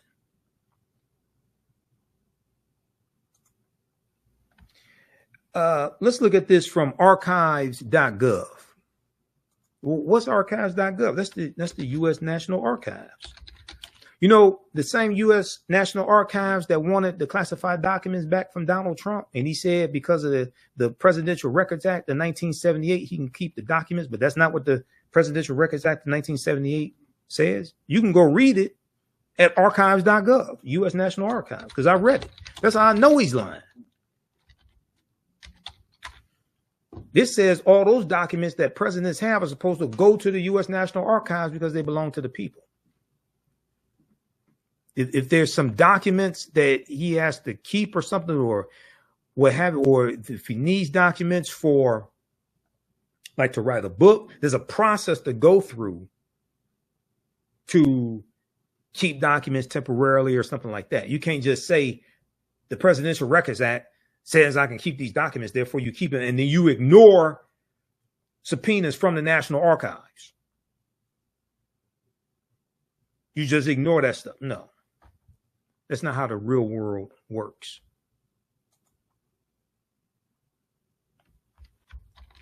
Okay, Social Security Act 1935. Read this at archives.gov, U.S. National Archives, because I go to archives.gov to do research. Social Security Act 1935. On August 14, 1935, the Social Security Act established a system of old age benefits for workers, benefits for victims of industrial accidents, unemployment insurance, and aid for dependent mothers and children, persons who are blind, and persons with disabilities. That was created in 1935, and that was created largely for white people and white women. That was not created for African Americans. Before the 1930s, the support for the elderly was a matter of local, state, and family concern. On January 17, 1935, President Franklin Delano, not Delano, Delano, Delano, Roosevelt sent a message to Congress asking for Social Security legislation. The same day, Senator Robert Wagner of New York and Representative David Lewis of Maryland introduced bills reflecting the administration's views. Okay, so read the rest of this here. This deals with the welfare system that the black conservatives say was created by President Johnson. That was created during the Great Depression, and that was part of the Social Security Act of 1935. And that was for white people.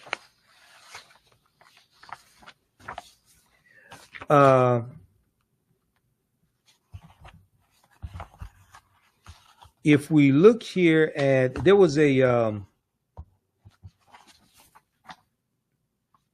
really good article by thegrio.com, Michael Harriot at the Grio. And I'm not a big fan of Michael Harriot at the Grio.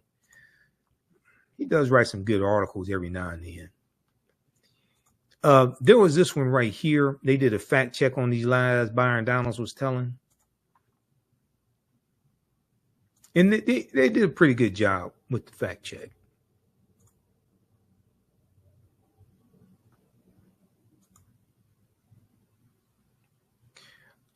This article right here. Byron Donalds implied black people were better off under Jim Crow, so we checked. Byron Donalds implied black people were better off under Jim Crow, so we checked. Okay, this is from thegrio.com, picked up by Yahoo News, written Friday, June 7th, 2024, by Michael Harriot. This is Byron Donalds right here. He's a straight up idiot.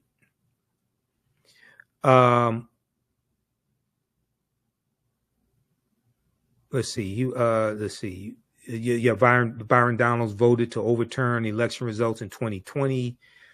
So it wasn't unusual when people accused the two-term congressman of valorizing the era of government-approved racism known as Jim Crow. Okay, so they go through and break down, do some fact checking here. What was Jim Crow? After the 1876 presidential election, 15 white men gathered in a room to figure out a solution to the first Stop the Steal movement, known as the Wormley Agreement or the Compromise of 1877.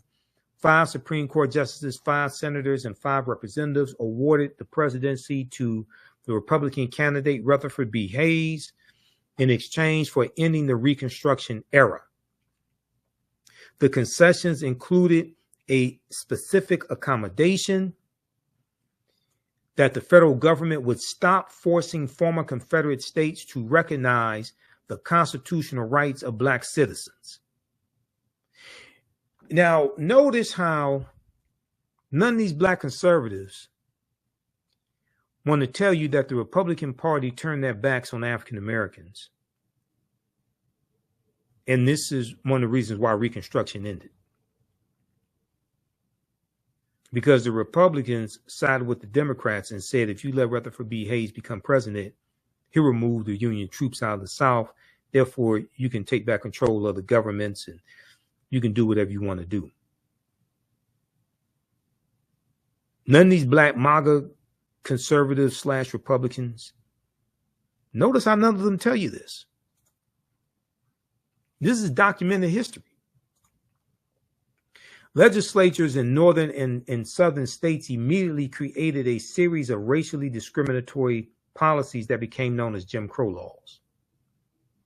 For 100 years, from the end of race-based slavery until the passage of the Civil Rights Act in 1964, every black person in America lived under this constitutionally enforced government-approved system of white supremacy.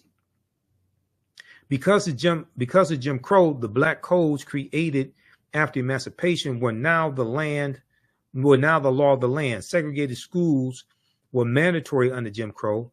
Under Jim Crow, it was perfectly fine to disenfranchise black voters and ban non-white people from living where they wanted. Jim Crow excluded black taxpayers from using facilities built and maintained with their tax dollars. Like, for instance, you couldn't use, generally speaking, you couldn't use the public library. Public library was for white people, but your taxpayer dollars are funding the public library. You may not have been able to be a police officer or work in city government, but your taxpayer dollars are funding city government and paying for the police officers. Or you couldn't serve as a fireman. Couldn't work for the fire department, but your taxpayer dollars are funding the fire department.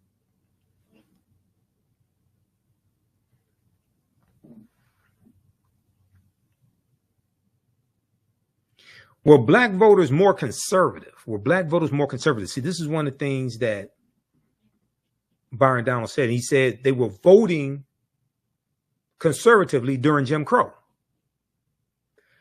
Most people could not vote under Jim Crow. According to the U.S. Census data between 1880 and 1960, the majority of black Americans lived in the South.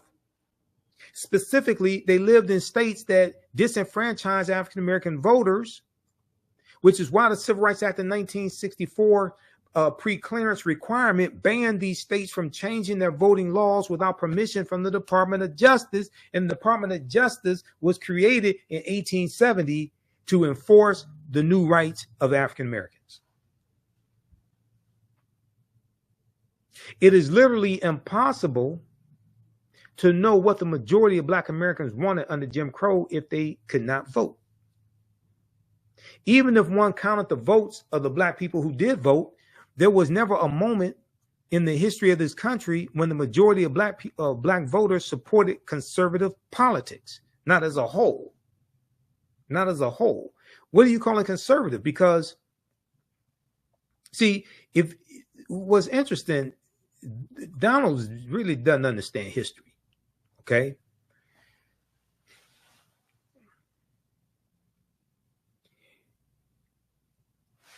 The Democratic Party was taking back control of the state legislatures during Jim Crow. They're rewriting state constitutions, imposing segregation laws, poll taxes, literacy tests, things like this. So what are you calling conservative? The Republicans were the ones who were the radicals fighting against that. So when you say African Americans were voting conservatively, what the hell were they voting for? And how are they voting conservatively?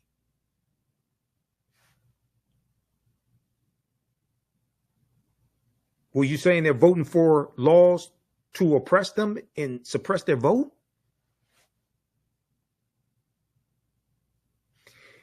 The name of that event that Byron Donalds was speaking at, if I remember correctly, I think it was called Cognac and Cigars. I think that's the name of the event, Cognac and Cigars. I think Byron Donalds had too much of that cognac. And now he stuck his foot in it And now he has to go with the bit.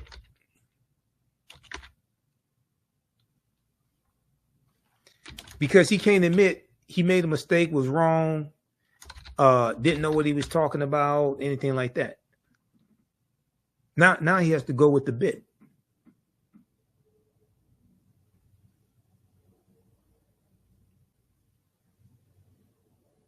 Yeah, New York Times. Yeah, it was called. Yeah, right here. Byron Donalds, Trump VP contender, suggests Jim Crow era had an upside. The New York Times. Right here. Okay, the Republican congressman from Florida was visiting Philadelphia to persuade black voters to support former President Donald Trump. How sick can you be? Al Sharpton, I have my disagreements with Al Sharpton on certain things. Al Sharpton, Reverend Al Sharpton, asked him the correct question. What the hell happened to you to make you think that the Jim Crow era was somehow positive? Now, I just showed you the article from the Washington Post where Donald Trump is being prosecuted by Special Counsel Jack Smith under Section 241 of federal code, federal statute, which is the Ku Klux Klan Act of 1871. And you're going to take your black ass to Philadelphia to try to convince black people to vote for Donald Trump, who tried to invalidate their votes in 2020 and overthrow the government. You are a special type of stupid to do something like that. That's a special type of stupid.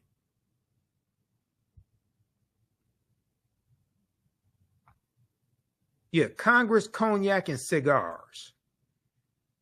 That's the name of the event. I think he had too much cognac. That's what I think happened to him. He got carried away. He had too much cognac. Made a damn fool out of himself. I mean, it's not the first time he made a fool out of himself, but he really put his foot in it this time.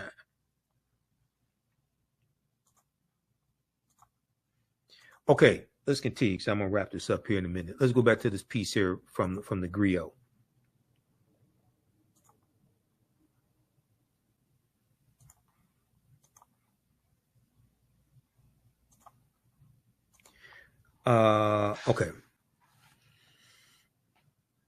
Okay. Now, shortly after the Civil War ends 1865, Southern Republicans started the anti-black Lily White movement to prevent black voters from gaining control of the party. Okay. This is some Southern Republicans. Now, in my research on the Lily White movement, so there's like, we can say there are two periods of time in the Lily White movement, just like there's really three incarnations of the Ku Klux Klan, right? The big incarnation of the Lily White movement is in 1928, when Republicans nominate Herbert Hoover to be president, and they appeal to Southern segregationist Democrats in 5 former Confederate states to get them to vote for Herbert Hoover as president. And they are pushing African Americans out of the Republican Party, ignoring our needs, ignoring our concerns, ignoring the rise of the Ku Klux Klan. Okay, this is the Lily White movement that really is looked at. That's really looked at the beginning of what is called the party realignment. The party realignment, and the party realignment is the shifting between the ideologies of the Democratic Party and Republican Party. And you have a lot of Southern segregationist Democrats that leave the Democratic Party and go to the Republican Party. Okay, that's the party realignment. Read this article here from ChicagoMag.com.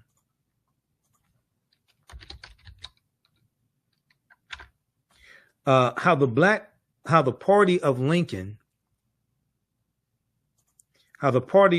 lost virtually the entire black vote in 88 years. ChicagoMag.com. how the party of Lincoln lost virtually the entire black vote in 88 years. In 1928, the Chicago Defender, black newspaper, warned the GOP that it was in danger of alienating African Americans.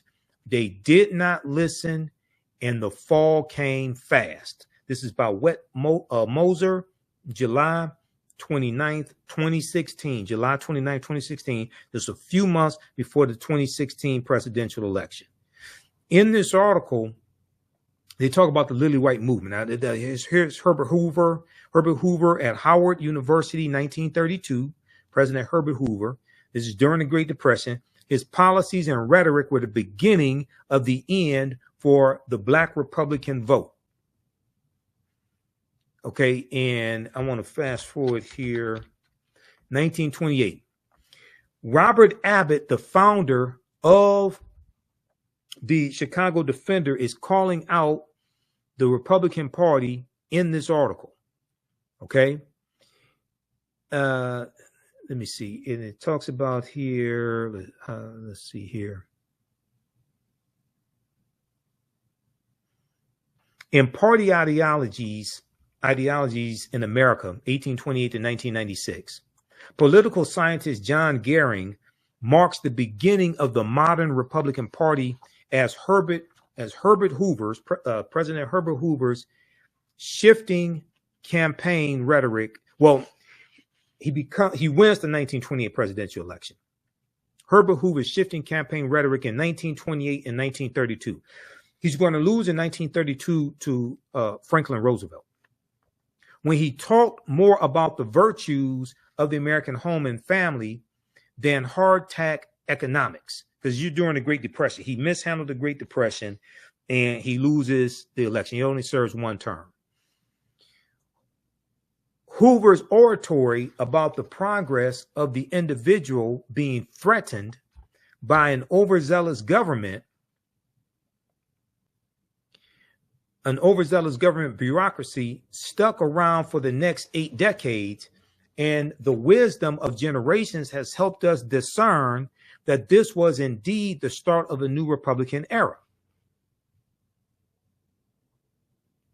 In the final weeks of the 1928 election, the Chicago Defender printed a series of articles and editorials that listed post-war grievances with the Republican Party. So they're talking about after World War I, which ends in 1918, post-war.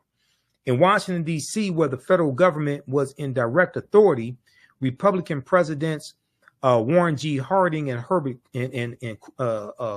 Calvin Coolidge, as well as Republican majorities in the U.S. Congress, had not only acquiesced or given into or surrendered to the segregation of public transit, but failed to stop or even criticize parades of thousands of Ku Klux Klansmen before the White House, because the Klan was rejuvenated by the movie The Birth of a Nation that debuted February 8th, 1915, and then the Klan becomes very powerful in the 1920s. So the Republican Party is ignoring the rise of the Ku Klux Klan. They're ignoring the needs of African Americans, and they're starting to push us out of the Republican Party. This is known as the Lily White movement of 1928. The newspaper was particularly dissatisfied. Chicago Defender was particularly dissatisfied with the current Republican nominee for president, Herbert Hoover, who has spoken favorably of making the party lily white. Republican Herbert Hoover spoke favorably of making the Republican Party lily white and excluded African Americans from their traditional role in that year's Republican National Convention. This was an effort to push African Americans out of the Republican Party, starting with Herbert Hoover in 1928 and the initiation of what's known as the Lily White movement of 1928. Most troubling of all was the candidate's covert backing from the Ku Klux Klan. whose members despised the Democratic nominee, New York Governor Al Smith, because he was Catholic, and Al Smith was a moderate from New York. So the Ku Klux Klan is back in the Republican Party. Now, why aren't these black conservatives talking about that? See, I've got receipts for them longer than CVS receipts. Read the rest of this article.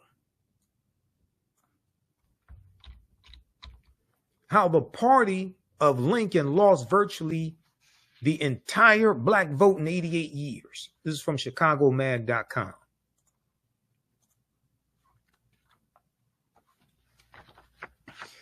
Okay, now I'm going to wrap this up here in a few minutes because this is my second 2-hour presentation that I did today. Okay. Give us a thumbs up, give us a heart, give us a like on this broadcast. How you all like this type of information? You can support the African History Network. We definitely need your support. $, the AHN Show through Cash App. $, the AHN Show through Cash App. Also through PayPal, paypal.me/the AHN Show. We're going to post the information here. Register for the online history classes that I teach on Saturdays and Sundays. Our new class starts up Sunday, June 23rd. As soon as you register, there's bonus content that you can start watching. Okay. And you can join us and watch. There's bonus content, and you can register for the bundle pack also for my 2 classes. We have the information at our website, AfricanHistoryNetwork.com. Okay, now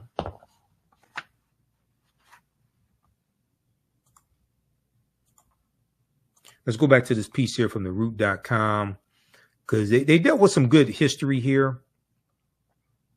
Some of the dates that I have may be slightly different than some of theirs, but overall, you know, they did their thing. I'll give it to them. They did some good research. Southern Republicans started the anti-black Lily White movement to prevent black voters from gaining control of the Republican Party. Meanwhile, conservative Democrats did not even allow black people to attend the party's convention in an official capacity until 1924. Although majority of black voters supported Franklin Roosevelt's presidential campaign, it was not until 1948 that most black voters considered themselves Democrats. It was not until 1948 that most black voters considered themselves Democrats. By then, white voters had fled the Democratic Party precisely because the party was no longer conservative. Now, research I've done, you'll see some of them leaving in 1948, but some of those conservative Democrats are going to stay, but they do eventually leave, the majority of them, and go to the Republican Party. What happened was you had the Strom Thurmond ran for president in 1948. Okay. There's a good article from history.com, official website of the History Channel. And I use I use this article in my classes. How the party of Lincoln won over the once Democratic South. How the party of Lincoln won over the once Democratic South. And now this article doesn't talk about the Lily White movement in 1928. I deal with that, but they hone in on 1948, presidential election 1948, and Harry S. Truman, and how the Democratic Party had a more pro-civil rights platform in 1948. Okay, read this article, how the party of Lincoln won over the once Democratic South. Democratic defectors known as the Dixiecrats, started a switch to the Republican Party in a movement that was later fueled by a so-called Southern strategy. So when Candace Owens said the Southern strategy doesn't exist, blah, blah, blah, she's lying. They used a Southern strategy in 1928, Republicans, to appeal the Southern segregationist Democrats in 5 former Confederate states. They used, Richard Nixon used a Southern strategy in 1968. She's lying. And she has to be getting paid to lie like that because you can't be that stupid for free. She has to be getting paid. If we go here to page 2 of this article,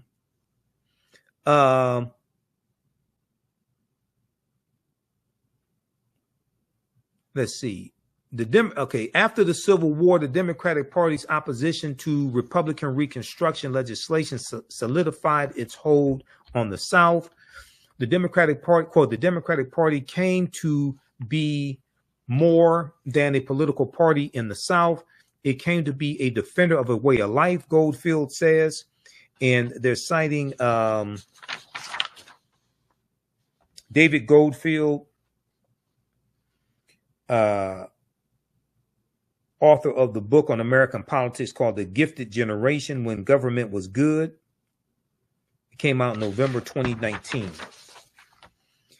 He said, and that way of life was the restoration of much as possible of white supremacy. That way of life was the restoration as much as possible of white supremacy. The Confederate statues you see all around were primarily erected by Democrats. Okay.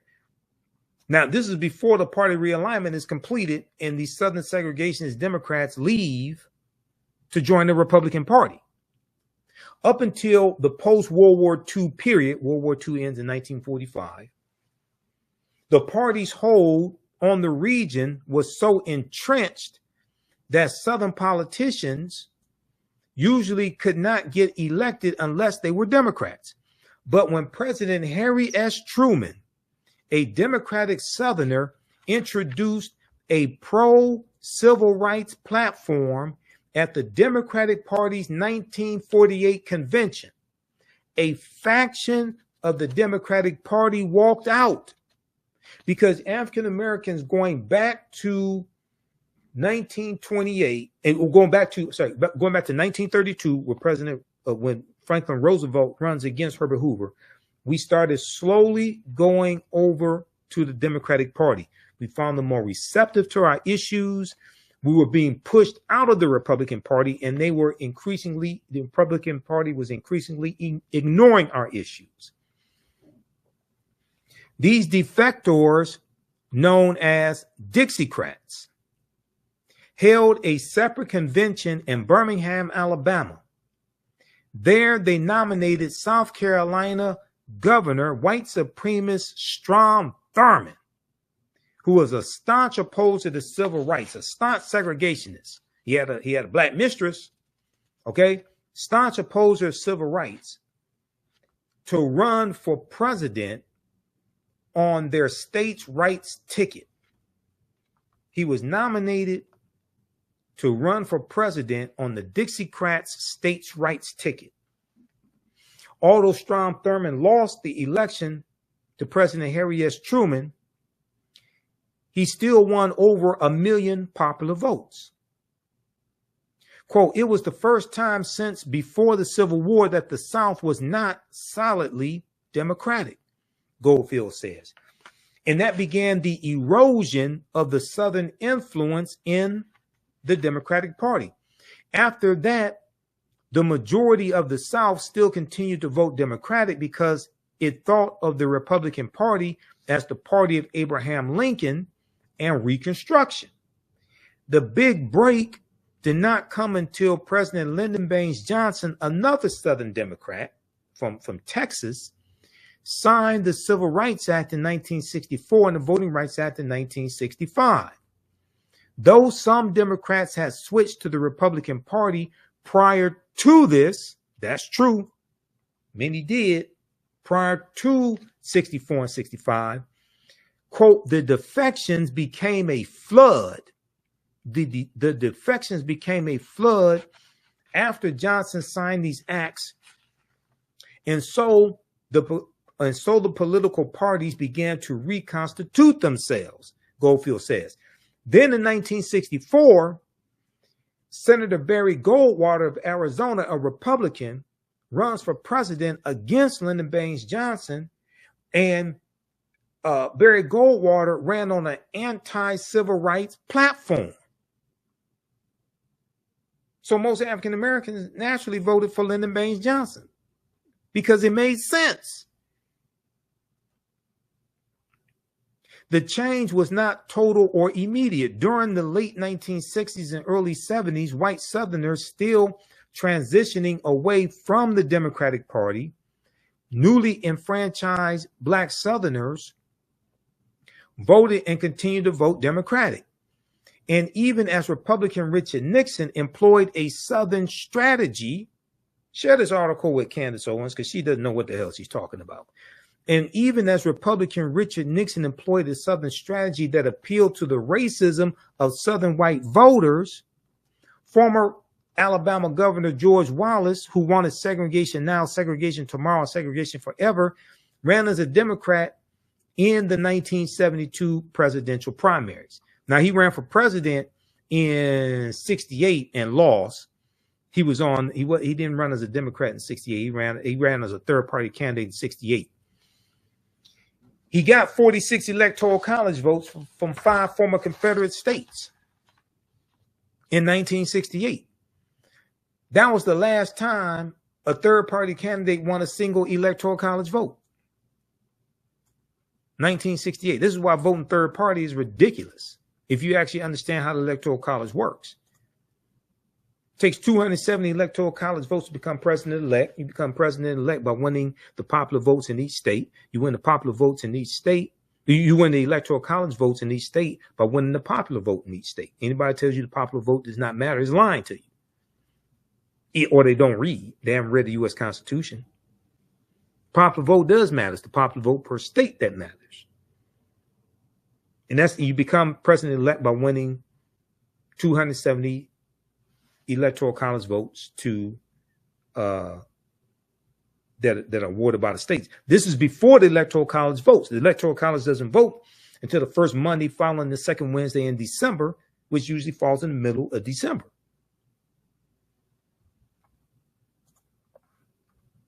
Read this article right here that deals with the history of third-party candidates.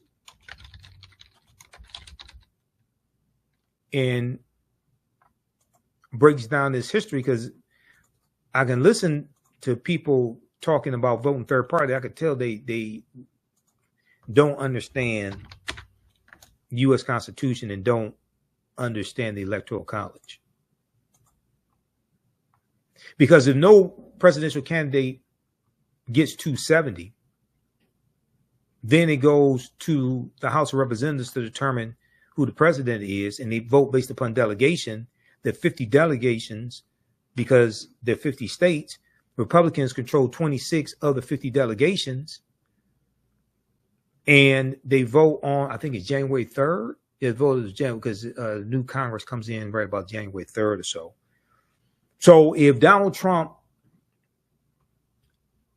if neither Donald Trump or Joe Biden get 270 electoral college votes, Donald Trump could lose the popular vote, lose the electoral college vote, and Republicans can still vote for him to become president because people end up wasting their vote voting for a third party candidate. And you can still end up with this domestic terrorist back in office.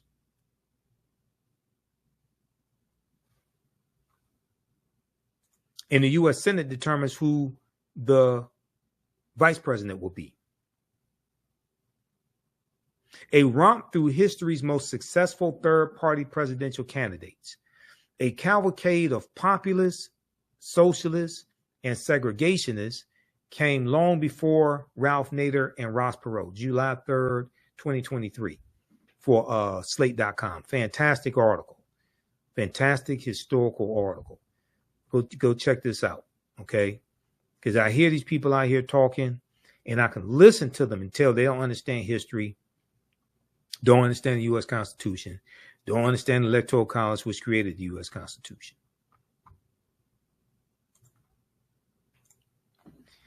All right, now, Great Society programs. Take a look at this piece here.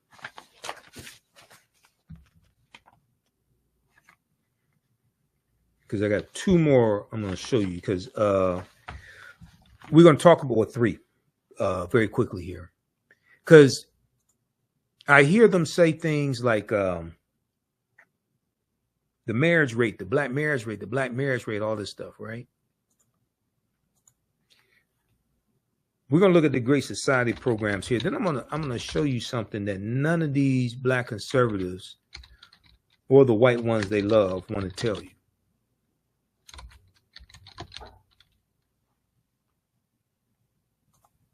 Great Society program. This is at history.com, official website of the History Channel.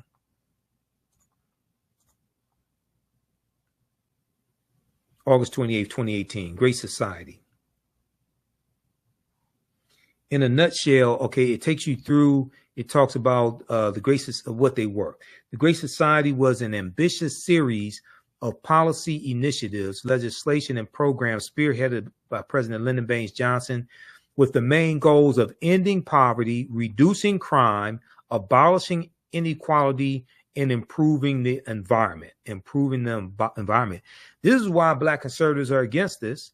They're not really trying to change policies to fight poverty. Okay. They're not trying to abolish inequality.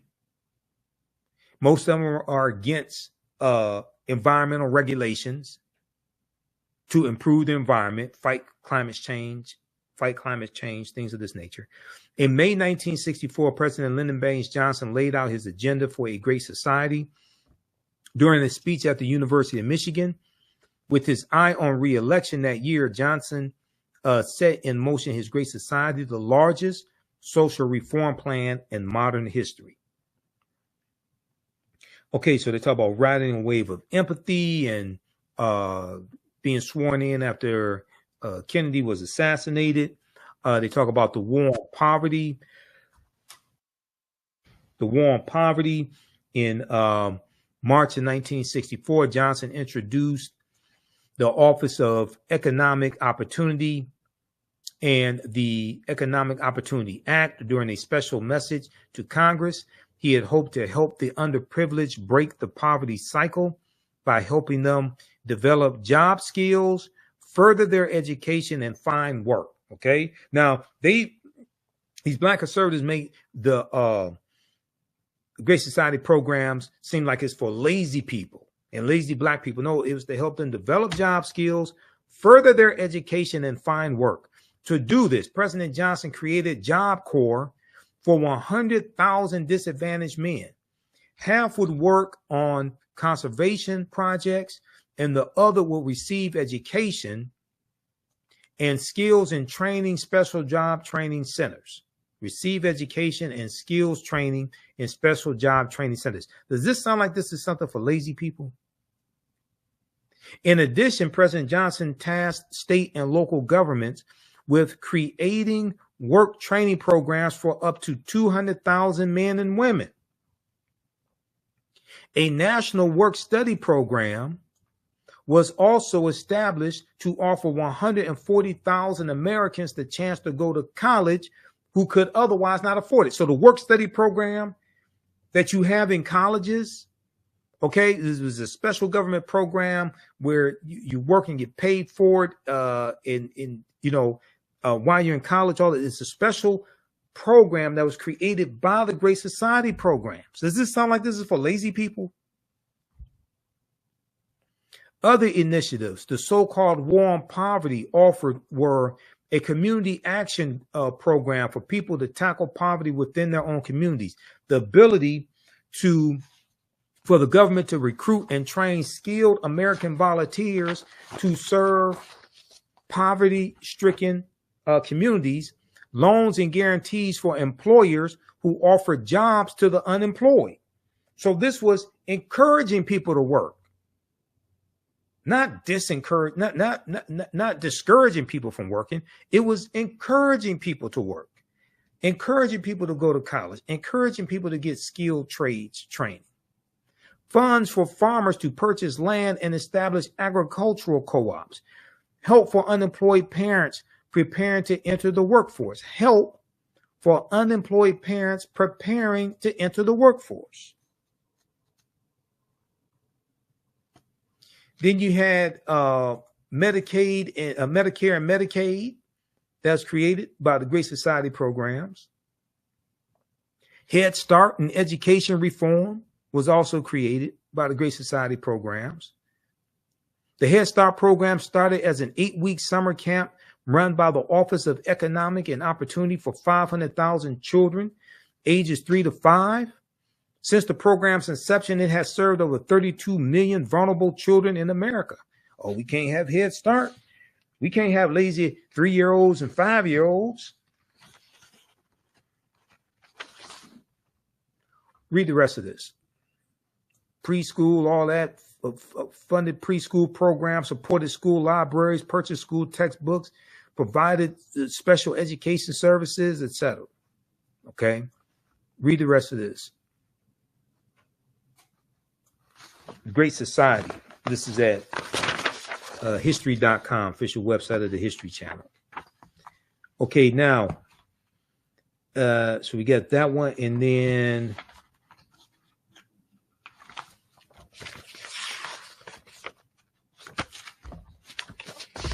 this one here is from snaptohealth.org. Snaptohealth.org, and it gives a timeline of the history of welfare.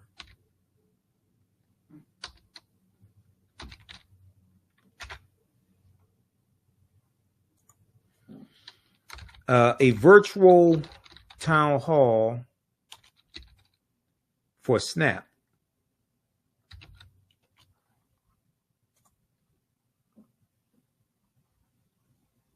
And deals with the history of WIC, all of that right here. And how WIC was overhauled under the Richard Nixon administration. History of WIC, 1968. This is SNAP to Health, a virtual town hall for SNAP, WIC, and nutrition in the United States. History of WIC, going back to 1968, they talk about 1969, President Richard Nixon in December 1969, White House Conference on Food, Nutrition, and Health focused on the problem of malnutrition and hunger due to poverty. Conference recommendations call for special attention to be given to the nutritional needs of low-income pregnant women and preschool children. And they were focusing on white people. Conference recommendations call for special attention to be given to the nutritional needs of low-income pregnant women and preschool children. 1972, on September 26, 1972, an amendment to the Child Nutrition Act of 1966 authorized WIC. The legislation established the Special Supplemental Food Program as a 2-year pilot using Dr. David Page's voucher program as a model. 1973, the program is renamed Special Supplemental Food Program for Women, Infants, and Children, known as WIC. Now, this is under President Richard Nixon. 2 food packages are developed, one for infants and one for children and pregnant or breastfeeding women. Okay, read the rest of this. It takes you throughout history.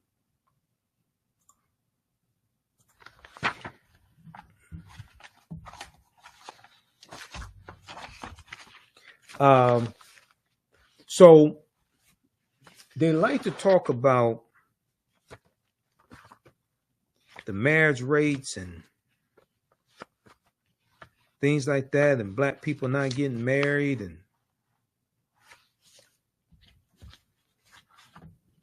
all of that, right? And then they blame the Great Society programs, which were helping largely white people. They blame the Great Society programs and say this broke up the black family.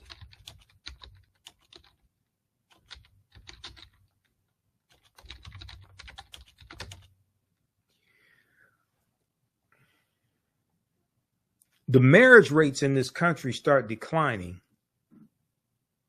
in the 1970s. Really start declining in the 1970s, and you see an increase in the divorce rates. Do you know what law made it easier to get a divorce in the U.S.?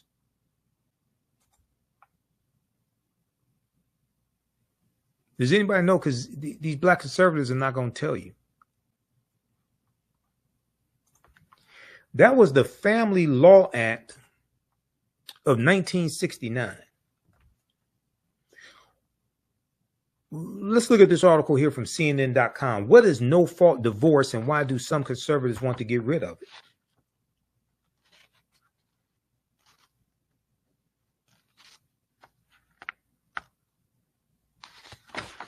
For the sake of time, we're going to go right to this right here. What is the history of no-fault divorce in the United States? No-fault divorce was first legalized in California in 1969 by then Governor Ronald Reagan, who would eventually become the first U.S. president who had been divorced. Former President Donald Trump was the second. By 2010, every state had legalized a no-fault divorce option. Governor Ronald Reagan signed into law in 1969 what was known as the Family Law Act of 1969, which made it easier to get a divorce, and you got what's called a no-fault divorce based upon irreconcilable differences. That was signed into law by Governor Ronald Reagan. Versions of that law were adopted by the other states. This is why the divorce rate started falling. It started with Republicans. Before this option, an at-fault divorce was the only recourse for a broken union. This led to complications for couples whose situation, for one reason or another, did not fit the required legal procedure. Couples who wanted a divorce were all but forced by the law to create some sort of fault-based scenario. It was not uncommon for couples to concoct scenarios that would feign adultery or for one party to move across state lines to fulfill legal requirements for fault claims like abandonment.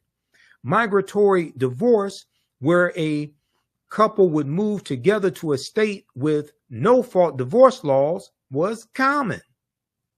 In fact, these methods were so widespread that to a lot of legal experts, a solution like no-fault divorce was necessary to make the system work again. The National Association of Women Lawyers championed no-fault divorce solutions throughout the first half of the 20th century. Read the rest of this article. That goes back to Ronald Reagan, Republican. 1969, the Family Law Act of 1969.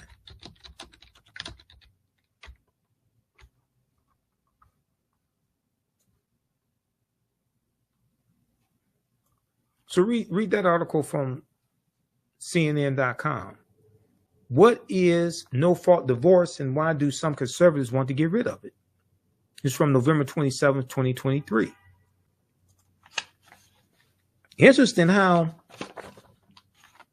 these conservatives don't want to tell you all this.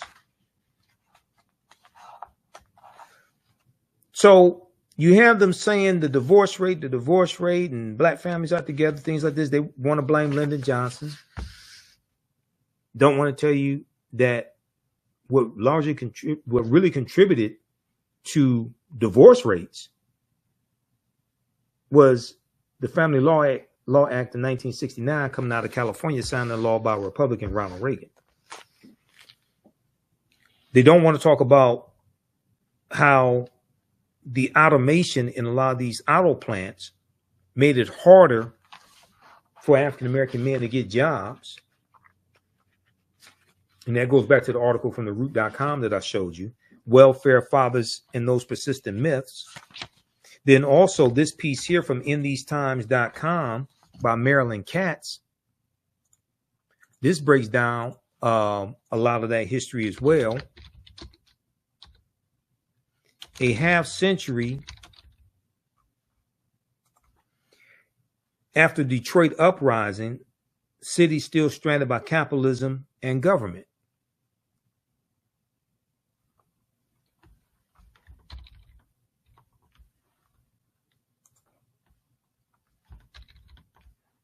This piece right here, which takes you through some of the history of Detroit and the deindustrialization of Detroit. And they talk about how a half century after Detroit uprising, cities still stranded by capitalism and federal government. One of the things they deal with in this article, Marilyn Katz, how federal policy and the big auto industry drove black blight and white flight. And she deals with how the General Motors, Ford, and Chrysler got filthy rich through government contracts during World War II to make military equipment and military vehicles, things like this. The expressways run through African-American communities in the 1950s and 60s, wiping out homes, wiping out businesses that we had. Then the new factories are built. The factories are being moved from the inner city out to the suburbs. And when these factories are being built out in the suburbs, they're built on what's called sprawling horizontal campuses. Sprawling horizontal campuses on former farmland in the Detroit suburbs and in Ohio, Indiana, and Canada. Between 1947 and 1958, the Big Three built 25 new factories. None of them were in Detroit. And when they're building these factories, these new factories on these sprawling campuses, they've integrated more automation into the factories, and it eliminated a lot of low-level, entry-level jobs that many of our grandfathers and great-grandfathers got when they moved up here from Mississippi, Alabama, Tennessee, things like this with their families. Taking at face value, this made sense as Detroit then lacked the land for the new horizontally integrated and automated plants. Yet as historian Thomas Segru, and Thomas Segru wrote the book, The Origin of the Urban Crisis. This book right here, The Origin of the Urban Crisis, which deals with a lot of Detroit history, race and inequality in post-war Detroit, The Origin of the Urban Crisis, Professor Thomas Segru.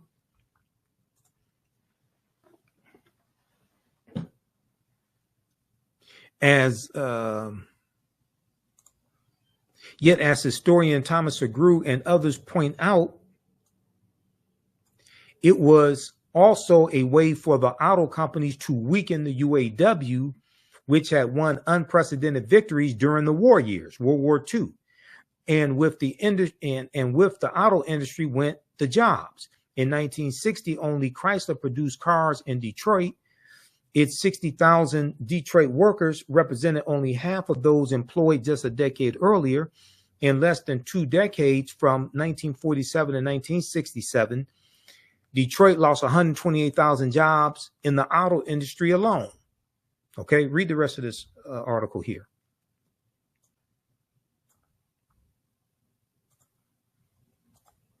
Then they like to talk about the war on drugs and the 94 crime bill and all this stuff, right?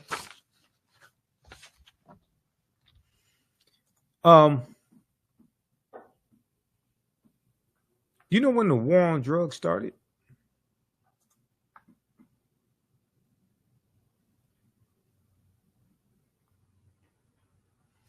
So I thought I got to go to, I think that's, is that on the Black resistance movements? I think it is. The war on drugs was declared June 17th, 1971 by a president named Richard Nixon, who ran for president on the platform of law and order, which means protect white people and lock up African Americans. That's basically what law and order means. He ran as a backlash to the civil rights movement and Black Power movement and the rebellions taking place across the country. He ran as a backlash largely to the anti-poverty programs, Great Society programs. He ran on discontinuing some and overhauling others. But he ran as a backlash to all of that.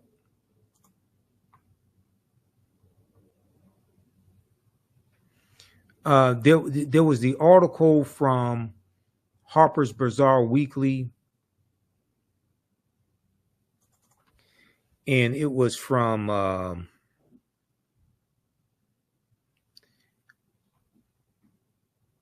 2016.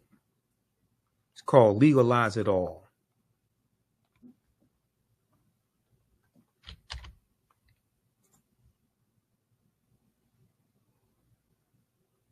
It's called Legalize It All. And in the article, and I want to pull this up here, they talk about how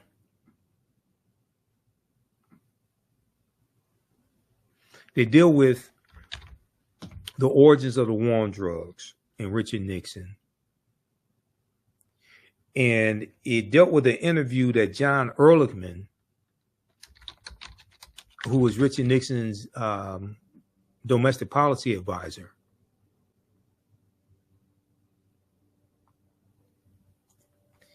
an interview he did with a journalist named Dan Baum in 1994. All the news outlets had stories about this. And John Ehrlichman talked about what the war on drugs was really about and how it targeted African Americans and the anti-war effort, and the hippies.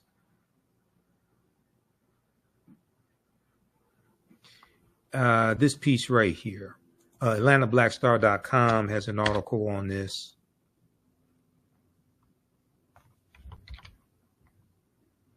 I was trying to bring up my slides also,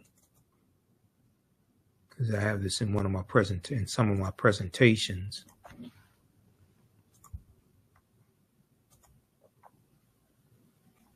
Nixon advisors said the war on drugs was a manufactured lie designed to target and disrupt the Black community. March 23rd, 2016, AtlantaBlackStar.com. There's a picture of John Ehrlichman and Richard Nixon. Picture from 1972. The name of the article from Harper's Magazine was called Legalize It All. I'm going to try to pull up that piece because they go through and really explain this.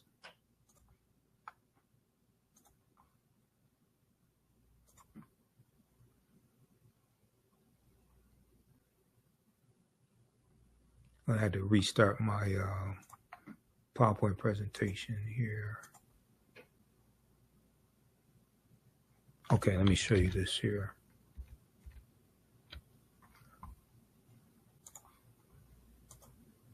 I'm going to go to a slide from one of my presentations because I did a lecture back in 2016 dealing with the history of the war on drugs. So I did a lot of research on this. And it was in April 2016 that this story came out. Legalize It All, How to Win the War.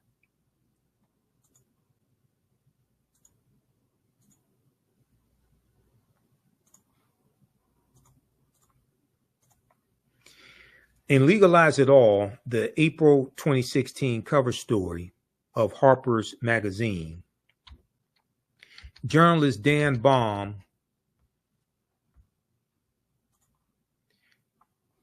let's go to this. Journalist Dan Baum, B-A-U-M, author of Smoke and Mirrors, The War on Drugs and the Politics of Failure, discusses his 1994 interview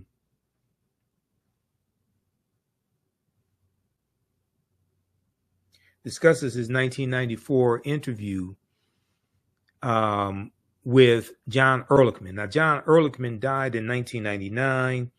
He was President Richard Nixon's chief domestic policy advisor and had spent 18 months behind bars for conspiracy to obstruct justice and perjury as a result of the Watergate cover-up.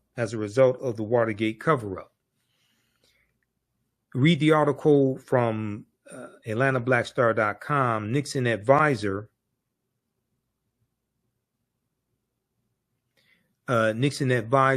said the war on drugs was a manufactured lie designed to target and disrupt the Black community. That's from March 23rd, 2016. March 23rd, 2016.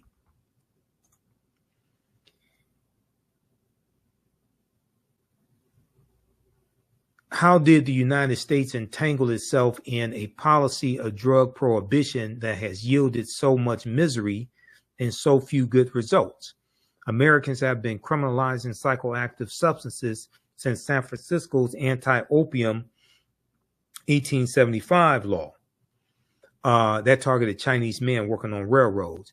But it was John Ehrlichman's boss, Richard Nixon, who declared the first war on drugs and set the country on the widely punitive and counterproductive path it still pursues. I had tracked Ehrlichman, who had been Nixon's domestic policy advisor, to an engineering firm in Atlanta where he was working on minority recruitment. Now, this is quoting the article from theroot.com right here. Former Nixon aide claims war on drugs invented to suppress Black people. And they're citing the article from Harper's Weekly. John Ehrlichman said what the war on drugs was about. He said, "We knew we could not make it illegal to be either against the war, or be Black. But by getting the public to associate the hippies with marijuana and Blacks with heroin, and then criminalizing both heavily, we could disrupt those communities. We could arrest their leaders, raid their homes, break up their meetings, and vilify them night after night in the evening news. Did we know we were lying about the drugs? Of course we did. Did we know we were lying about the drugs? Of course we did." So I'm waiting for some of these Black conservatives to tell you what Richard Nixon did in his war on drugs. Because the U.S. prison population quadrupled from 1970 to 1993. It went from 300,000 in 1970 to 1.3 million in 1993. I don't know why they're not telling you this.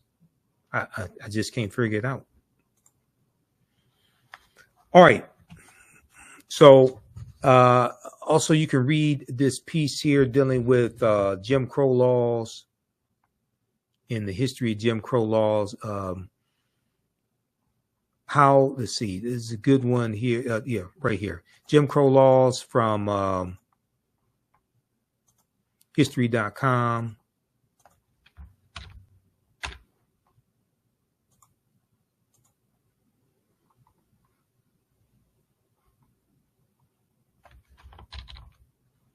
This here deals with the history of Jim Crow laws and what they were in the time period.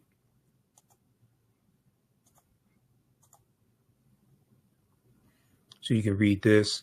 Jim Crow laws were a collection of state and local statutes that legalized racial segregation, named after a Black minstrel show character. That Black minstrel show character was created by T.D. Rice Thomas Dartmouth Rice, right around 1828, 1829.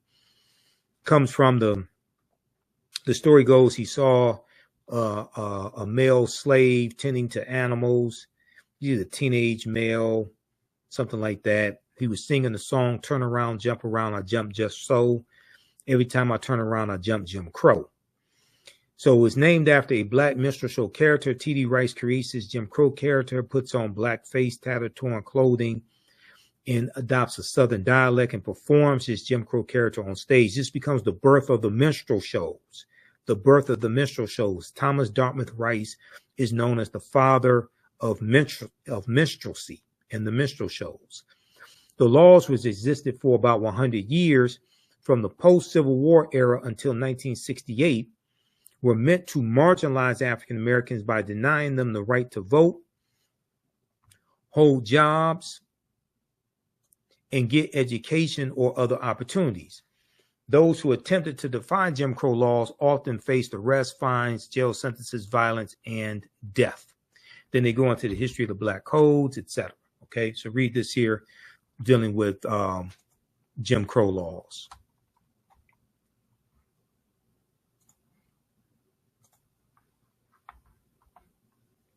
That's at history.com. There's also another really good piece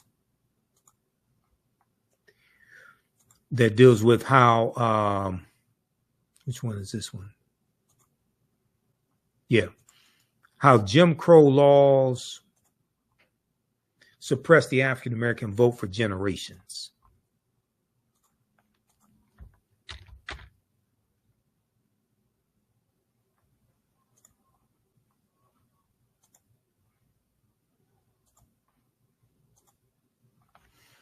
This one right here, how Jim Crow era laws suppressed the African American vote for generations.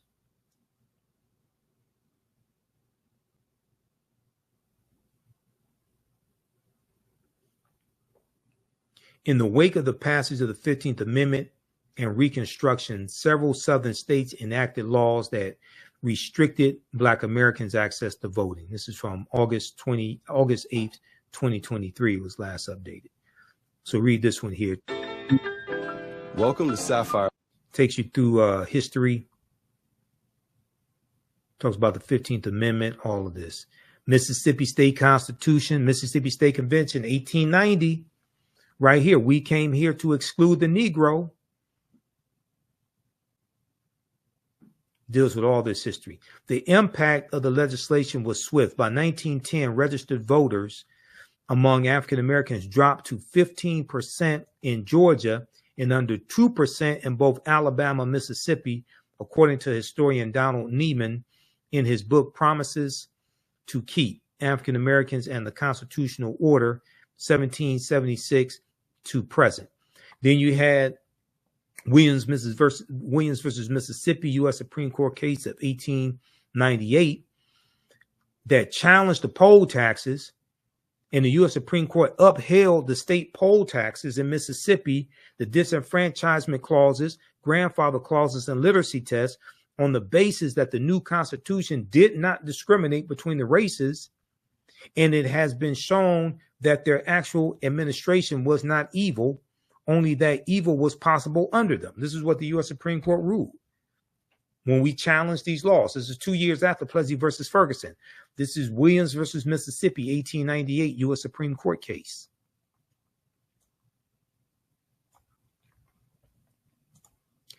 All right, look, that's going to do it for us. Visit our website, AfricanHistoryNetwork.com. AfricanHistoryNetwork.com.